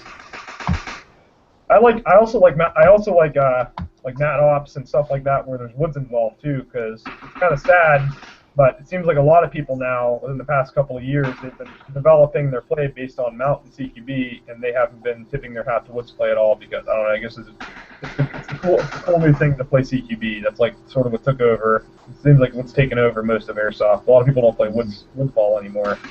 I like Woods games. I love Woods games. I mean, I get more satisfaction out of like walking for an hour and like getting in one good firefight. It's so cool because there's so much more to it than just shooting people. It's just, yeah. You get to sneak around and test your skills a little bit. It's even better at an ad-op whenever you see people who clearly don't play in the woods a lot. They're just sort of confused. So yeah. I do wish woods play was more popular though. When you first get started, and that's how the local community always was woods play sort of dominated, which was awesome. But now CQB is sort of the new thing, and I don't know. A lot of people seem to want to EQB. That's also very true. Well, a lot of people also don't see what else is happening is that now that people can just pay to go to a big game, instead of building their local community and supporting the local community, they just go to like 3 games a year and just go to national events. So that's why all the local communities are burning out. It's because no one wants to keep them going or put in the effort to run games. They just want to go play at national events, which is fine, but kind of sucks that. Almost seems like now, at least around our area, you have to pay $200 to play Airsoft, which is what it is. That's probably more than that, actually. I mean, if you take it, if you factor in the entire trip. you're probably gonna go out to eat. You're gonna buy BBs. Yep. Something's gonna break, or you see something at the shop, especially with you guys. Every time Amped comes out, I'm like, it's like a candy store running there. Yeah, and it's one more carabiner. I miss the days where you could just go out in the woods for free with your friends and just shoot each other for a little bit and then go home. Yeah. Nice, but we'll see what happens. We will see what happens. I mean, the Cove, nobody showed up to that this year. Well, the Cove, like you were saying. Yeah, the Cove didn't get popularity because it's only woods, and people didn't feel, first of all, it's hard. That feels like ridiculously hard to play on. And I guess the way people saw it was that they didn't want to pay that much to go to essentially a woods game. So that's why it wasn't as popular as like Grayling, or it's not because the game sucked. I'm sure it was awesome, but I guess it didn't have the popularity that Grayling or any of the other big events like for example the American Milsim Faded Giant or Broken Home have, because those have some dynamic stuff going on and they pull player count because of that. So yeah, like the dam missions. Yeah, the dam missions. Well, those are identical to what the Black Sheep Op4 missions are too. So that's also cool. A lot of national event guys have adopted that, which is cool. It helps a lot. Mixes it up, gives people something to look forward to while they're playing. How does American Milsim run their games? Is it like Lion Claws where they all do like a few hour scenarios? Or? It's like that, but it's not. It's like that in the way that they split it up a little bit, but it's not split up into such small sections. It seems to vary from game to game, but they do longer sections. So instead of being like a 4-hour section, it'll be like an 8-hour section. That's sort of the way it works. And then we'll schedule your frago for a certain point, and then they'll have a night game. I think they do the night games a little shorter, but it's like a Lion Claws game in the fact that they break it up. It's not constant, but depending on the game, it's almost constant. They'll just have like a small break here and there, which is cool. But you get to play. It gives you a lot of play time. So yeah, they're all running. They're all, as far as the gameplay goes, though, they're all run pretty differently. So I was looking forward to Faded Giant 3. That's where we're vending. It's going to be awesome. I can't wait. Oh, you're going to that one too? Yeah. That's going to be the one we're vending. That is in November. I think it's like the first thing. First week? I'll check. I think it's like November. It's like 6 or 7. I think it's like November 4th or 6th or something. Oh, so it's like the next weekend after Irene. Really? God. I think it's 2 weekends after Irene. 2 weeks? Okay. So I think we have like a 1 week break there, which is nice. That's not much time if you think about it. Not at all. Not at all. We've done 3 in a row. I mean, especially for NetOps. Like they take a lot out of you. Yeah, they kill you. I mean, like the Cove, like after Grayling, I was like, I'm not ready for this now. Yeah, now imagine imagine that plus setting up a huge tent and running the store along with playing for the entire time. That is true hell. Hey, you guys. I don't know how you guys do it. I don't know. I really don't know either. Well, the secret is we don't. Like most of the time we were just half dead, so it's hard. It's hard. That's why I've sort of been trying to, for my own sake of staying interested in Airsoft, I've been trying to actually pay to go to a couple games a year. That way I get to experience it without the store, and that way I can sort of have the experience that everyone else does instead of going and setting up and working. It's kind of nice to just be able to play. Yeah.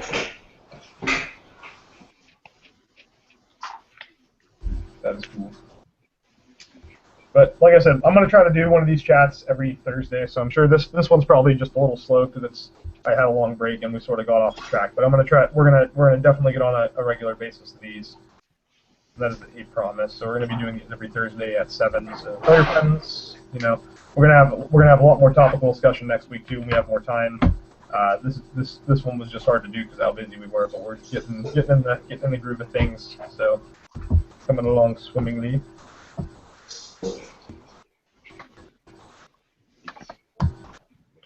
Did you have a list you said you made up for topics? Yeah, I had like 5 or 6 things. We pretty much covered all of them though. So. I only heard you say one. Yeah, well, I only did say one, but I mean. Well, it kind of evolved into. Exactly.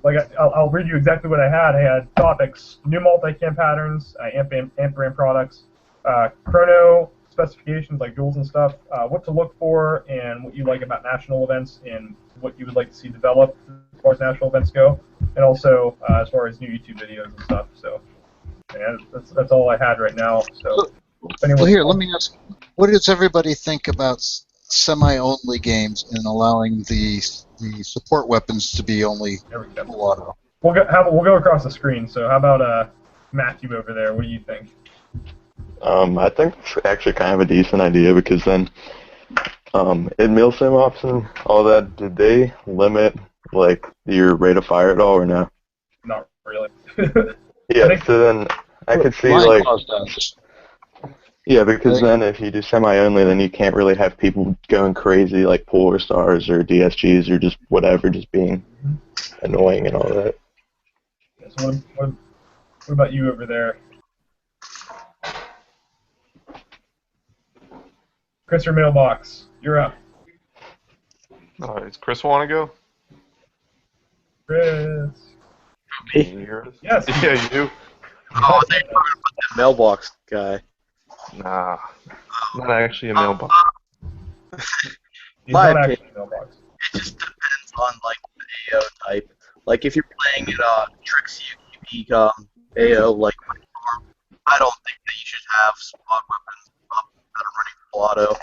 But it just depends. Like if you're playing it Shelby, say, or it's wide open big mount facility, I think you should do semi only on rifles, but full auto on support weapons. I think it would just be fair.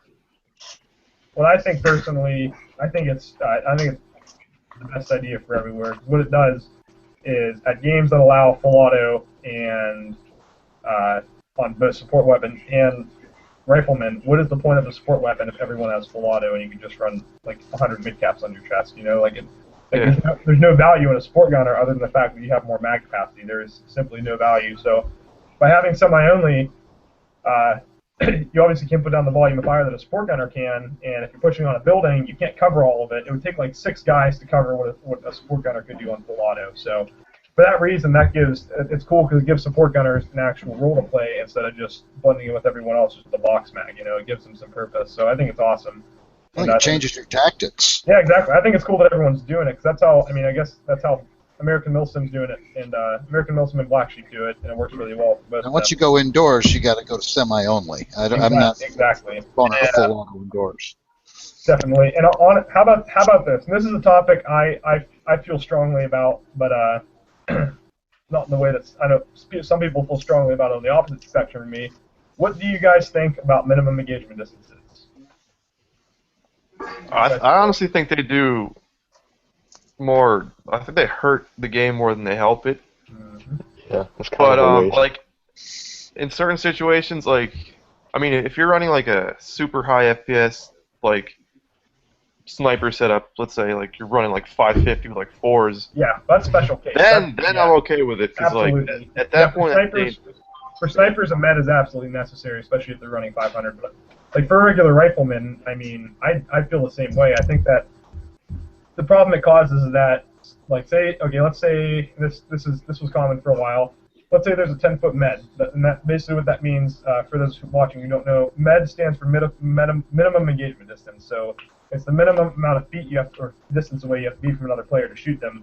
And the issues it causes on like in CQB environments, if you come around a corner on a guy and you're within 10 feet, technically you're not allowed to shoot him, which means you have to say bang bang or surrender, which just causes so many problems because people, since they're not actually getting shot, they can avoid it, they can ignore it, they can return it, and then both people have to call themselves out, and it messes with situations that may have played out differently if people were allowed to shoot. So, yeah.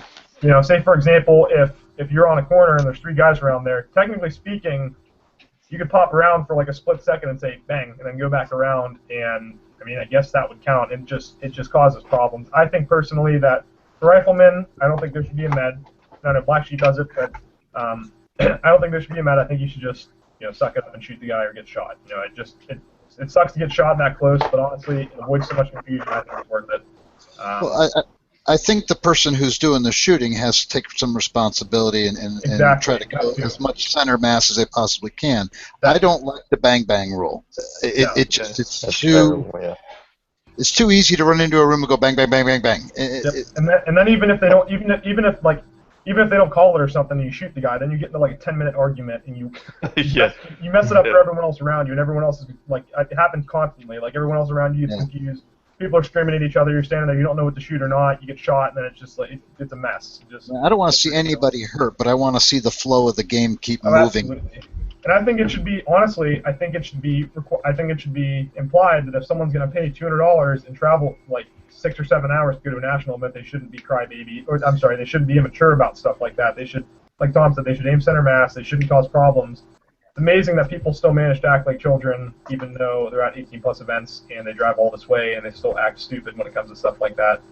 You know, it just, people just need to be more mature about situations like that, and you know, take the responsibility, like Tom said, of not overshooting people and calling shots up close, and not calling people on, you know, BS for shooting them up close, and just, you know, be mature about it and let everyone else have a good time around them. So that's how I feel about it. You're participating in a sport where the whole goal is to get hit. Exactly. Or to hit somebody, not to, your goal is not to get hit, but exactly. You know, and I would like to see part of the game. Like mortar rounds. I would like to see more, you know, Nerf vortexes, the full size, you know, launching in. Yeah, this might hit you in the head, but I don't know. I just want to see more activity. Yeah. Hey, guess what? If you get hit in the head with a Nerf football and you cry about it, then that is a problem. Those things don't. They're made of foam. I mean, like.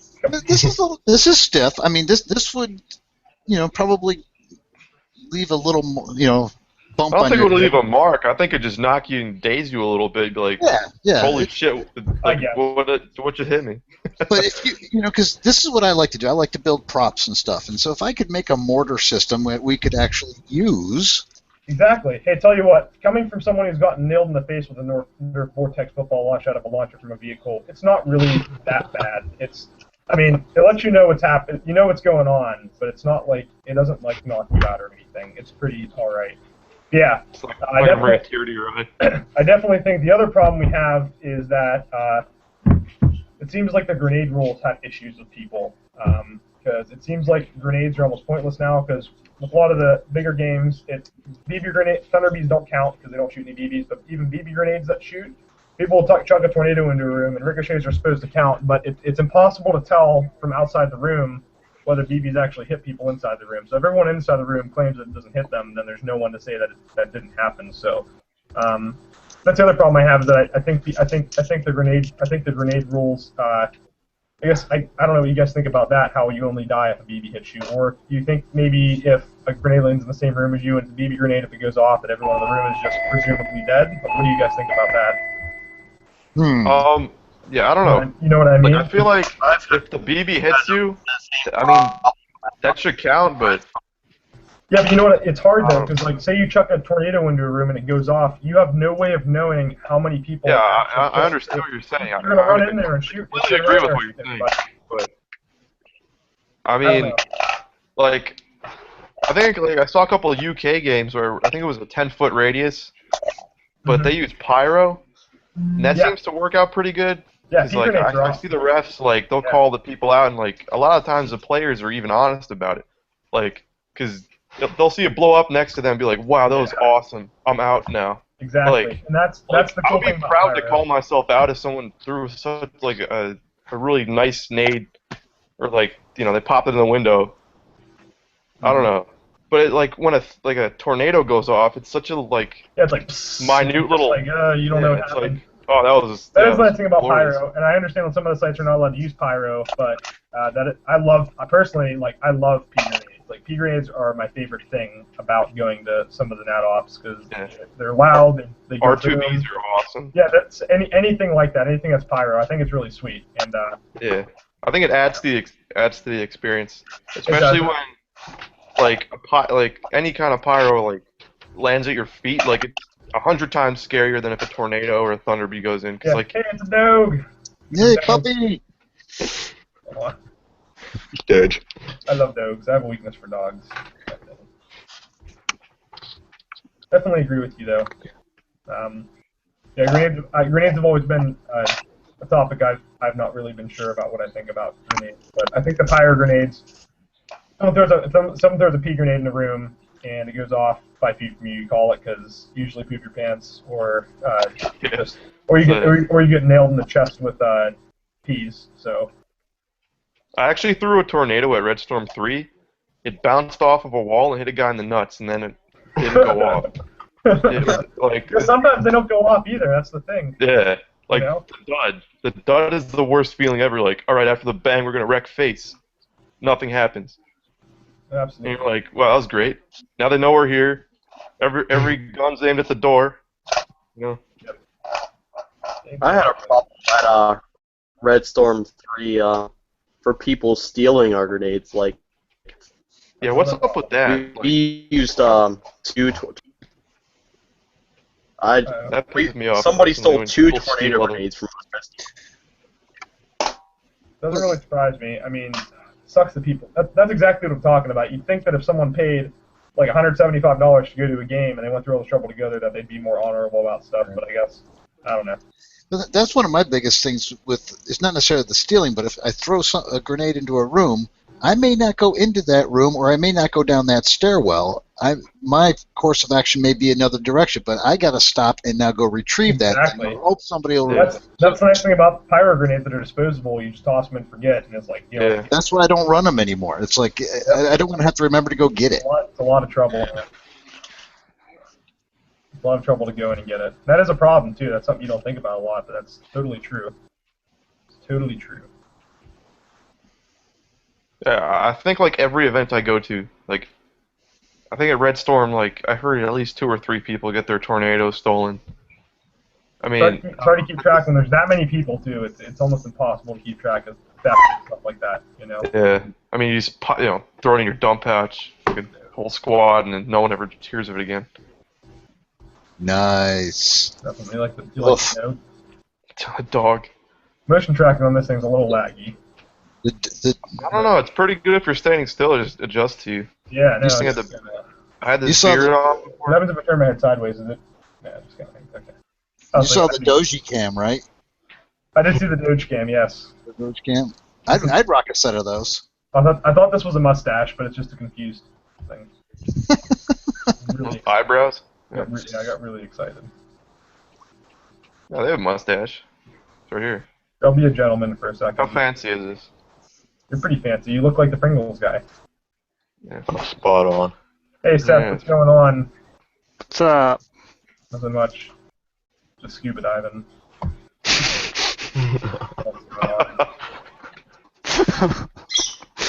You pretty much missed all the super serious discussion we just had, so...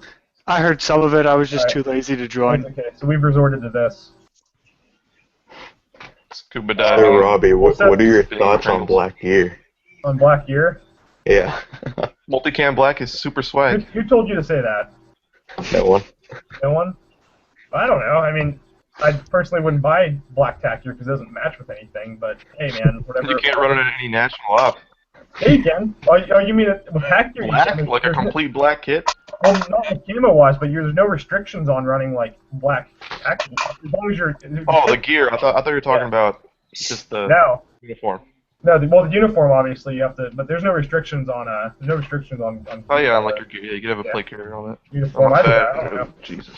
I think black's cool. I mean, it's cool for like an off-core or whatever, but there's no real purpose for it. If you're, I think green versus tan is the most simple and down-to-earth method of separating teams. Yeah. I'm not really a huge fan of when games try to have like 8 different teams. Just like even a third, like, I don't know, element sometimes just gets like too much. Yeah, totally. I think Black would kind of suck to run outside.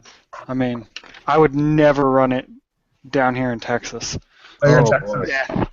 Oh, man, you kind of look like Louis C.K. a little bit. Like a Louis C.K. with hair, but yeah, Texas is very hot from what I hear. It's very quite warm down there, so just a little. So I imagine black's probably not the best. Yeah. So what about Project Ohio? Is it someone's birthday today? They have a birthday. It's the only thing in props. It's just a birthday cake. It's the only one. Oh, lights just went off, and I'm a floating monocle and mustache now. All right, anyway, sorry. What did someone just said something actually important? So let's get. I said, what about Project Ohio? They moved it to the mall. Yeah, the mall is going to be cool. We played in the mall in Wisconsin, which was awesome. So we'll just have to see what happens with that. Yeah, we did a walkthrough of that already. That's going to be kick-ass. Awesome. That's nice. Yeah, malls are fun. Awesome. Tell you what, the Wisconsin mall is sweet. Kidding me? The actual the mall part that you see when you go to the mall is totally nice. It's just like you think it would be. It's you just pretty much you muted him. But pretty much the way the mall works is that everyone choke points and then they have those they have the tunnels that go around back, and then they have the outside. But the access tunnels are where it's at. Those are what make the place really cool. They have all like the shipping warehouses and stuff like that behind the scenes of the actual stores. You can access all of those from the back of the stores. That's what makes it really cool. If it was just the mall itself and it didn't have those access tunnels, it wouldn't This one's about twice the size. Yeah, that's what I heard. Wisconsin? Man. Yep. Now, it's very post-apocalyptic. It's been abandoned for about 10 years now. So. Wow. Is everything pretty intact though? Like other than that? Well, people have gone in and stripped the copper, you know, and it's definitely got the musty smell. Yeah. But it's got a lot of angles. It's got that whole back catacomb hallway system you're talking about. No power whatsoever. Yeah. Well, it's still cool though. Oh yeah. Oh yeah. Whole movie theater. Wow. Hold on, real quick to address the YouTube. I kind of missed some stuff. So, Mr. Minor Crafters, it's $45 worth in HK MP7. Sure. Snapchat is used mainly by 70% of women, and that's why it's awesome to use 30% of men. And he also says, does Amped do custom camo on guns? And we do gun paint jobs. I mean, if you bring it in, like I guess one of us can paint your stuff. But honestly, painting stuff really it's kind of fun. You might want to try it yourself. Just go to the store, get some Krylon camo paint, and go to town on it. There's tons of videos on YouTube and stuff, but there's a lot of simple ways to make it look really cool. It's a personal touch on the gun, so I usually just recommend people to do it themselves. That way they can get the look that they want. And the worst, if you messed up, oh no, you paint it again. Yeah, you paint it again. See, it's no big deal. And as many coats as you want, for the most part. I mean, each layer of paint is almost non-existent, like depth-wise. So you can pretty much paint over it however many times you want. But yeah, I usually just recommend, we can paint your gun, so if you bring it back, we will paint it for you. But I usually recommend people paint it themselves. That way they actually get to apply the personal touch. That is a personal touch of painting your gun. That's what I say.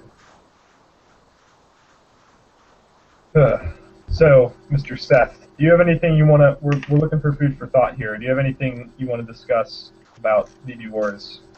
I'm just building DSG. Oh, all right. Well, that's nice. I had one of those. I liked it. I actually didn't end up using it in the game. I took it apart and threw it in normal sector gear again because I didn't feel like dealing with it. Yeah, this is my second one. I have one that's 10-to-1 with a 9-tooth DSG, and this one's just a 14-to-1. Okay. Because I had the parts. Yeah, I was running. I think mine was. I got mine in a trade. Mine was just standard ratio. So it was just standard ratio. It ran good. I just didn't feel like dealing with it or having something break on the field that I just didn't, have the means to fix. So. Yeah. I didn't have the courage to take it. It didn't help that the first game I was going to use it out was like a 24-hour game either. That would have sucked if that would have broken. So. Yeah. Yeah, they're cool though. I mean, here's mine right now. It's just got a massive. It's an MK18 with a full stock. Hey man, full stocks are underrated. Even if full stocks don't look the best on some guns, you can still fit whatever battery you want. And I think it's worth it. Exactly. I've got this monster of a battery in here. Let me pull it out. It barely fits. I think they look kind of funny if you put them on a really short, like stubby gun. Indeed, they do. There she is. So what is that? What mod is that? 3300. Oh, this isn't even my big one. This is my small one. This one's only 25 to 50C discharge. I've got one that's like an 80C discharge. And burst, it's consistent to 80, and it'll do a burst of like 120. It's I need to do another Hobby King order. I need to pick up some new Turnigy Nanotechs. I love those batteries. Yeah, I've got a bunch of them just sitting around. They're the best. I don't have any of them. I need to order some more. I'm probably just gonna get some normal, some like 20C11 ones just to run. Yeah, I brought like 6 of these just cheap stick ones to Broken Home. Yeah, you can't beat the price on those things either. I mean, how nice they are. Yeah, I mean, I gave them out to guys in my platoon, and just was like, don't worry about getting them back, because I mean, they cost me like $4. You can't beat it. The lifos are awesome. It's a shame people are afraid of them, but hey. As long as you're not stupid, they're really hard to mess up. I've blown up a couple. Yeah, well, unless you're, I'm not calling you stupid. I'm not, but I blew up one. I had a Spectre fry on me, a Spectre MOSFET. It fried that would and do took, it. How'd you everything. Did it just go wrong? I literally installed it, pulled the trigger, and smoke everywhere. Did you see what I'm saying? Hey, man, I have no issues, so. The interesting thing is, I'm friends with, excuse my birds, I'm friends with a couple people that have had horrible failures on them. One of them, he was running it in a DSG, and the MOSFETs unsoldered themselves and floated off of where they were supposed to be. And it wasn't even, it was a 14-to-1 DSG pulling a M170, so it's not even extreme in the world of DSGs. And it just failed miserably. Hey man, I mean, I have mine. I like mine a lot so far. I'm not running any crazy setups or anything, but yeah. BTC, how long have they been around? Have they been around for a little while? I think they're relatively they're semi-new, aren't they?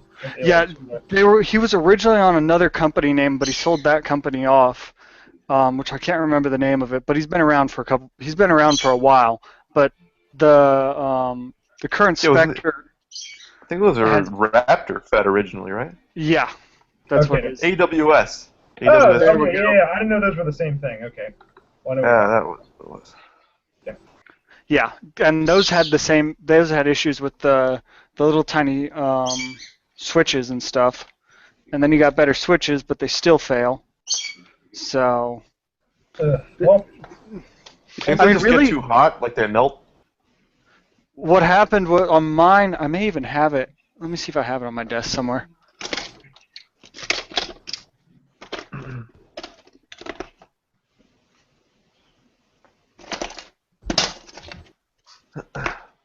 I don't see it. Here's my desk. It's just a little bit of a mess.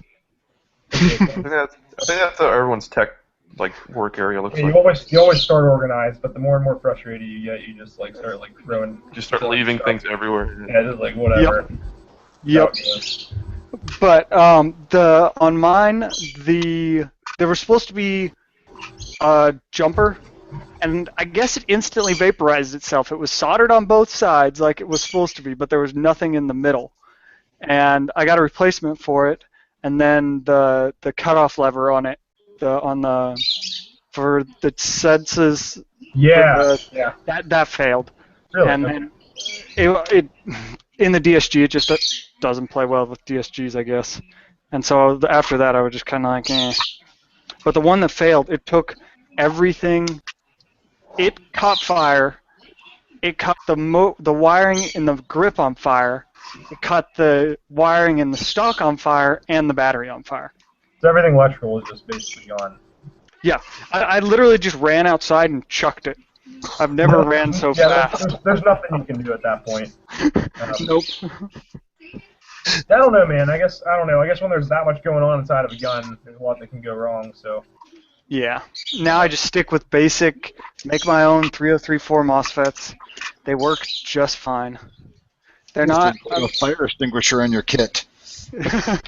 Yeah. I mean, a 3034 MOSFET. I mean, it's nothing fancy, but I just build them. They're small enough. and they don't fail because you have to draw something like 400 watts or something and absurd to cause it a single 3034 to fail. And if you ran double, then it gets even crazier. Yeah. That's cool. Like I said, I run a Spectre. I've had nothing but good experiences with mine, but I mean, I guess, I don't know. Yeah, then one of the projects I'm kind of sort of a little bit working on is one that uses Hall sensors. So you'll put little magnets, so there'll be no physical contact with it. Yeah. So in the space on top of the sector gear, you just put a little magnet. Yeah. And then on the trigger and on the selector switch, and there'd be no contact for anything to wear out. Huh. Yeah, that'd be interesting. Yeah. I just haven't gotten around to it. I've got a board drawn up. Make those, man. I've got a board. You can't find a Spectre in stock anywhere ever. I don't know why he doesn't get on that and order more of them. It's insane. Yeah, the demand is so high. I had to get mine through a guy that was selling a bunch of them through Airsoft Society. Oh man, Airsoft Society. I haven't been on there in forever.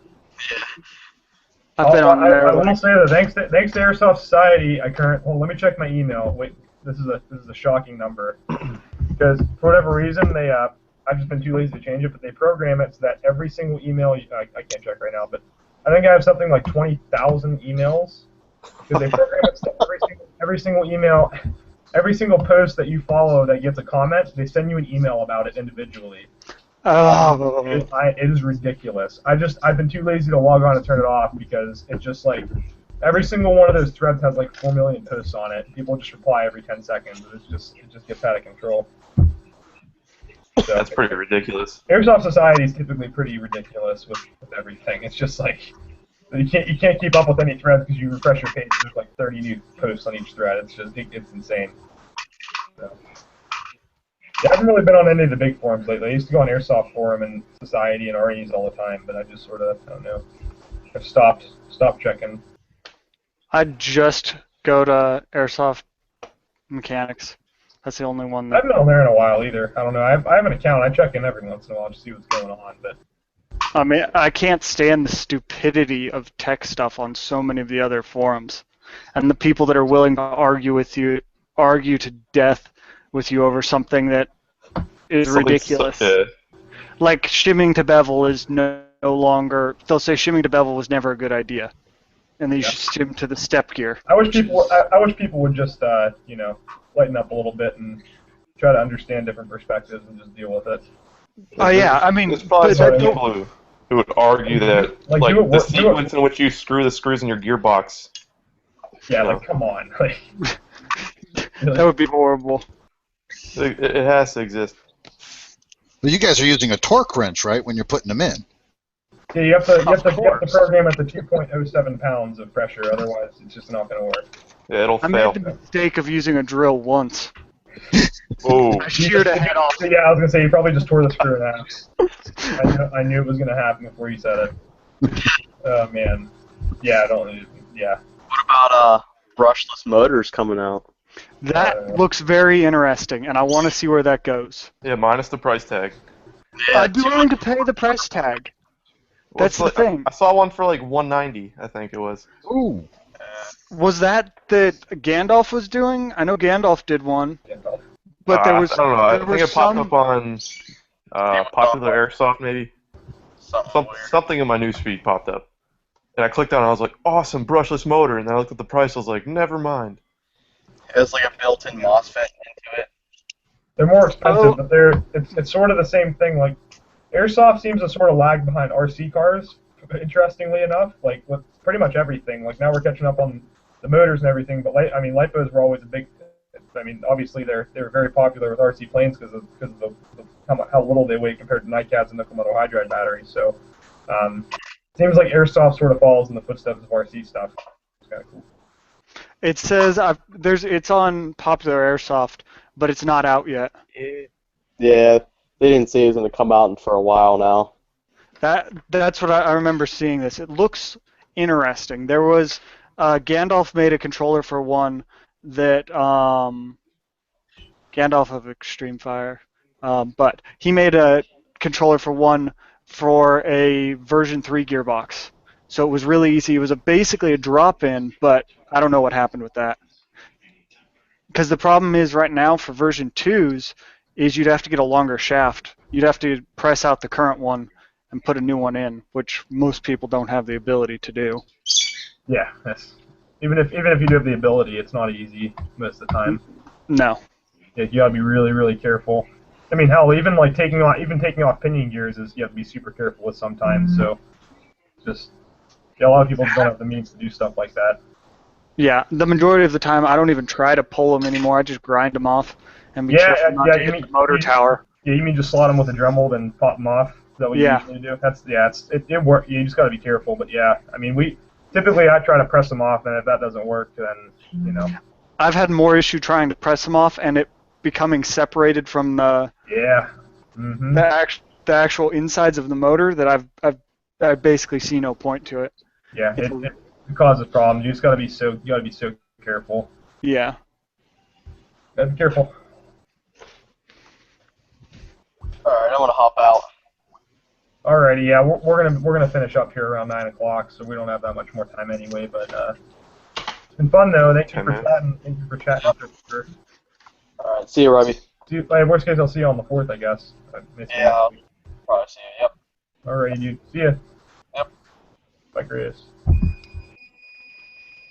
Yeah, Chris is cool. We're actually running a game up at Mercer. I'm gonna help. I'm gonna do the op for the Red Dawn up at Mercer that the Ohio dudes are hosting. So nice. I'll be leading the op. You gonna be running the tropics? I don't know. Probably. Well, we're probably doing civilian clothing, so I'm just gonna wear like jeans and whatever. Wolverines. Yeah. We'll see what happens though. It honestly depends on like what's going on. We might have just end up just like pretending to be role players, but actually being on green. So we'll see. I just figured this would be something to show everybody. So here's my hydration. I don't remember who makes it, but it's a thing that allows the actual bite piece is a quick disconnect, and then this goes on, and you can attach it to a water bottle, so you can fill your hydro without taking it off. And it doesn't like spray any water anywhere because there's a valve in there. So that's just pretty cool. That's really cool. I saw that a week ago. I've seen those before, but you just put the bottle in there and squeeze them. I've seen people use them. I saw it the other day, and I was like, I'm buying that. That's not, yeah. I've seen people. It's so awesome. I've seen people use it. Work with camelbacks. Make an adapter for it. You just got to make sure your hose fits. Well, you can rip the. Let me see. I've got the links right here. It's because I go through water like crazy. Oh, I do too. And it sucks. Like a 2 liter lasts me like an hour or two. There's that. Check it out, guys. I installed a background with Google. What else we got? You want to go to the beach? Guess what? Possible. Put your pirate hat on. Does this look realistic? No. Where did you find? What about an ancient temple? Or that looks really real, man. I can't even tell it's fake. Hold on, this might get odd. We're gonna Whoa. Oh no, Whoa. Here we go. It's like a high contrast lens that doesn't really work without Venice. Hey, it's out of we'll go back to. I don't know how to get out of here. I might be stuck. There's Antarctica. Alright, here we go. We'll see that. Alright. It'll probably work better if it was an actual green screen behind it. Continue conversation. I'm gonna try to figure out how to escape from Antarctica real quick. I put the 2 links for the things in chat. It's getting out of hand. I'm trying to get out of here. I might just have to deal with it. Oh, they're Amazon too. I love Amazon. Yep. And the thing is, if it's on a camelback, you could just rip the bottom connector off. It was too long for my liking, so I just took the bottom connector. It's a really, really tight fit. It looks like they may have used a little bit of glue, so I took a knife and just cut the plastic, a little slit in it, hold those, and then just cut it down a little bit, and you could slide that onto a camelback, no problem. Add to cart. There we go. Don't forget. Wait, there's probably one. You might want a valve for it, a bite My valve. Camelback has a valve. Has a. The thing is, these go into the quick disconnect. All right, we'll get that. Add the other one to cart too. Thank you. Look at that. Let's just buy everything. There's a link to the bite valve. So you need the source tube in order to use this? Yeah. And that tube can fit on the Camelback with the mod? Let me pull out my Camelback Hydro real quick. Add the cart. I actually like those 90-degree bite valves better than the straight one. Because like on the Camelback, it's a straight bite valve, so you have to like make a loop to drink at it. And it'll kink sometimes.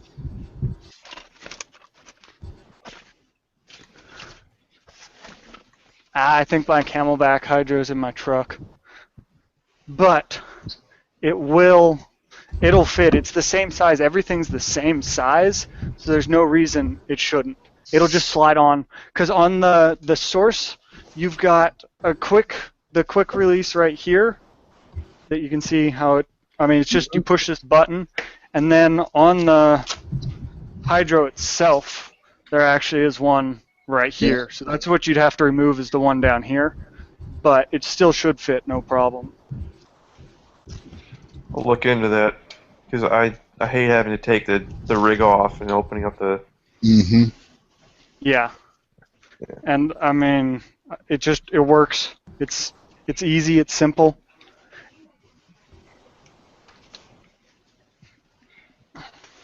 It was one of those, it's relatively cheap for the convenience that it'll give you. Yeah, really. I mean, the tube's what, $10? Yeah, you can't beat it. I mean, I think it cost me like $30 total, and I bought some other stuff. So it's, there's it's even not bad. Amazon has a little combo thing right here with all the 3 parts I need. Also, if you have Amazon Prime too, awesome. I love Amazon. Look at that. Yep. I actually use my mom's $32. Amazon. My mom has Amazon Prime, so I just hop on her account and order my stuff. Boom, free 2-day shipping, discounts. Free 2-day shipping is just about the most glorious thing. It's probably the best thing of my entire life at this point. You're like, oh, I need this soon. Oh, wait, it'll be here. What? Free. It may even be here in a day. Plus, if you order at like 3 in the afternoon, they ship like 5 minutes after you order it. It's like insane. Yeah. They must have like 300,000 people employed in one warehouse. Yeah. I don't know how they do it. They actually built a Amazon warehouse over near me, and it looked like the wall from Game of Thrones. Yeah. Like that's how long it was. Like it just took up the whole horizon. It's huge. It was enormous.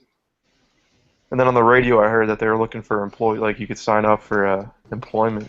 Amazon sales model is really interesting though, because like they sell stuff for so close to what they pay for at the wholesale. They don't make a lot of money off each item, but they just sell so much of everything that they. It's the Walmart model. Well. Exactly. It's like that, but it's like Walmart, but times like 4 million and online. It's like. And supposedly some things they're undercutting. They'll undercut a lot of things simply to drive other places out of business. Yep. Because they can afford to. Hey, man. I mean. It's like Walmart online. Yeah. That's pretty much. Actually, if you looked on I actually bought an H-nape from Walmart. Yes. For $15. It's a legit H-nape with all the pads. I believe you. That Walmart tech gear, though. I know. I mean, granted, it's the Gen 1 version, but it's better than the Repro. And it's a small. Yeah, I had to it's maxed out on settings to fit my head. Yeah, mine too. Because I wear a large helmet. Yeah. But I bought it mainly for the pads because my helmet pads are crap. Dude, the pads they give you suck. They're like rocks. No, I like them. Are you kidding me? Let me find one of my old pads. I have one on my desk. It's in my bag. They wrap them in like some kind of hard plastic, I guess, so it doesn't absorb your sweat and grow like mold and fungus. But like they shrink wrap it, but it's as stale as a rock. Wait, Yeah. are we talking about the same pads? I don't know. Well, I bought the HNIP for $15 and then add-on for $5. So you got the HNIP and the pads. The ACH Mine were pads. $15 with the pads. This is the pads. They're nice soft foam. That's not. There's no crinkly plastic on them? No. Oh, I got gypped then. Interesting. They're so much better. The ones that I got with my helmet were these like little discs that did nothing. And then the buckle mounts dug into my head. It was horrible.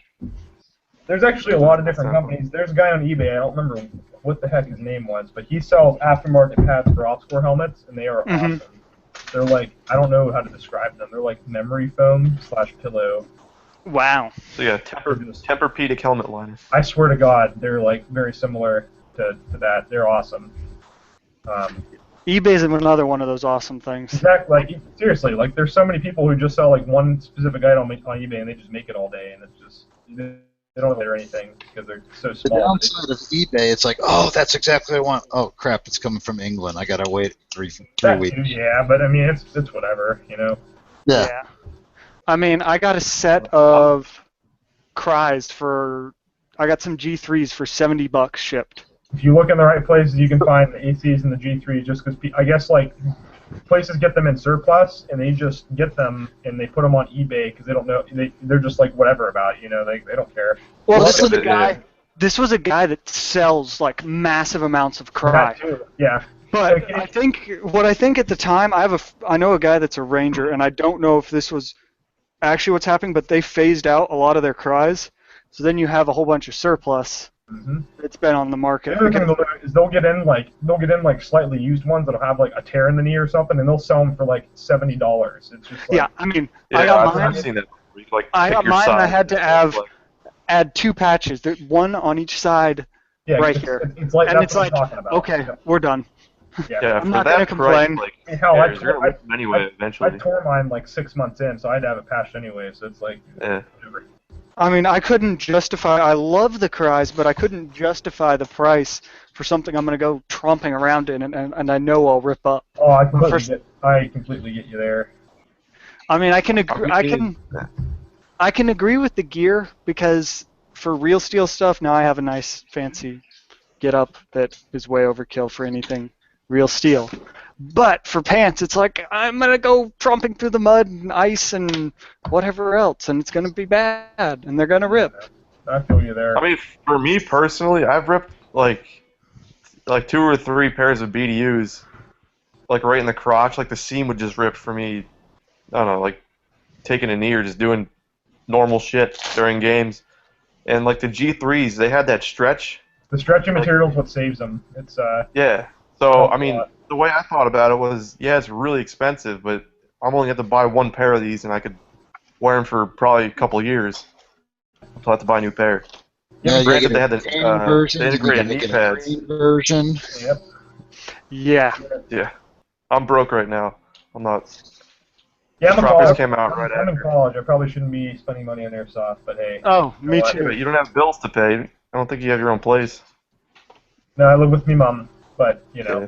The glory. Yeah, I'm a commuter, but I'm gonna be in debt no matter what. So, but I'm not even gonna try to keep up with it. Hey, you can get school loans and buy airsoft stuff with it. Exactly. Don't Sounds like forget. a great idea. I recommend. I really need to work on a car. In all seriousness, a car really needs to happen in my life. So. No nods. Yeah, I know. Yeah, right. Already made that mistake. Already made that mistake once, so we're not doing that again. I want nods so bad. That's gonna be the first thing I buy after I graduate. Yeah, prepare to get them and be like, oh wait, I'm using this like once a year. It's really sweet. And just like, it's just, I wanna go hog hunting. So okay. it'll be Oh, awesome. never mind. You're in Texas. You can do cool stuff like that. I don't remember the nomenclature or the number or whatever it was, but the Kurt and I got to see the nods with thermal overlay. Yeah, that was the single one. I think those. It's like I forget which one it is, but I know it's the single monocular with the thermal overlay. It's big. Oh my God, that was awesome. Isn't that cool? The Cool. PSQ20, I think it is. Yeah, it's the 20. That's exactly what it is. All right. Those Yeah, are so awesome. Yeah, the 21s are the dual tubes that have the overlay too, but they're weird. So Yes, they were awesome. Yeah, there he They were is. very awesome. There's Kurt. Hey. We're actually gonna wrap this up here at 9 o'clock. So thank you everyone for coming. It's been fun. So pass it on to your friends. Bye, Kurt. Try to get these on a fairly regular basis. Thanks everybody. See you guys later. We'll see you next week. See ya. Hey, take care, guys. Bye bye. Peace, guys.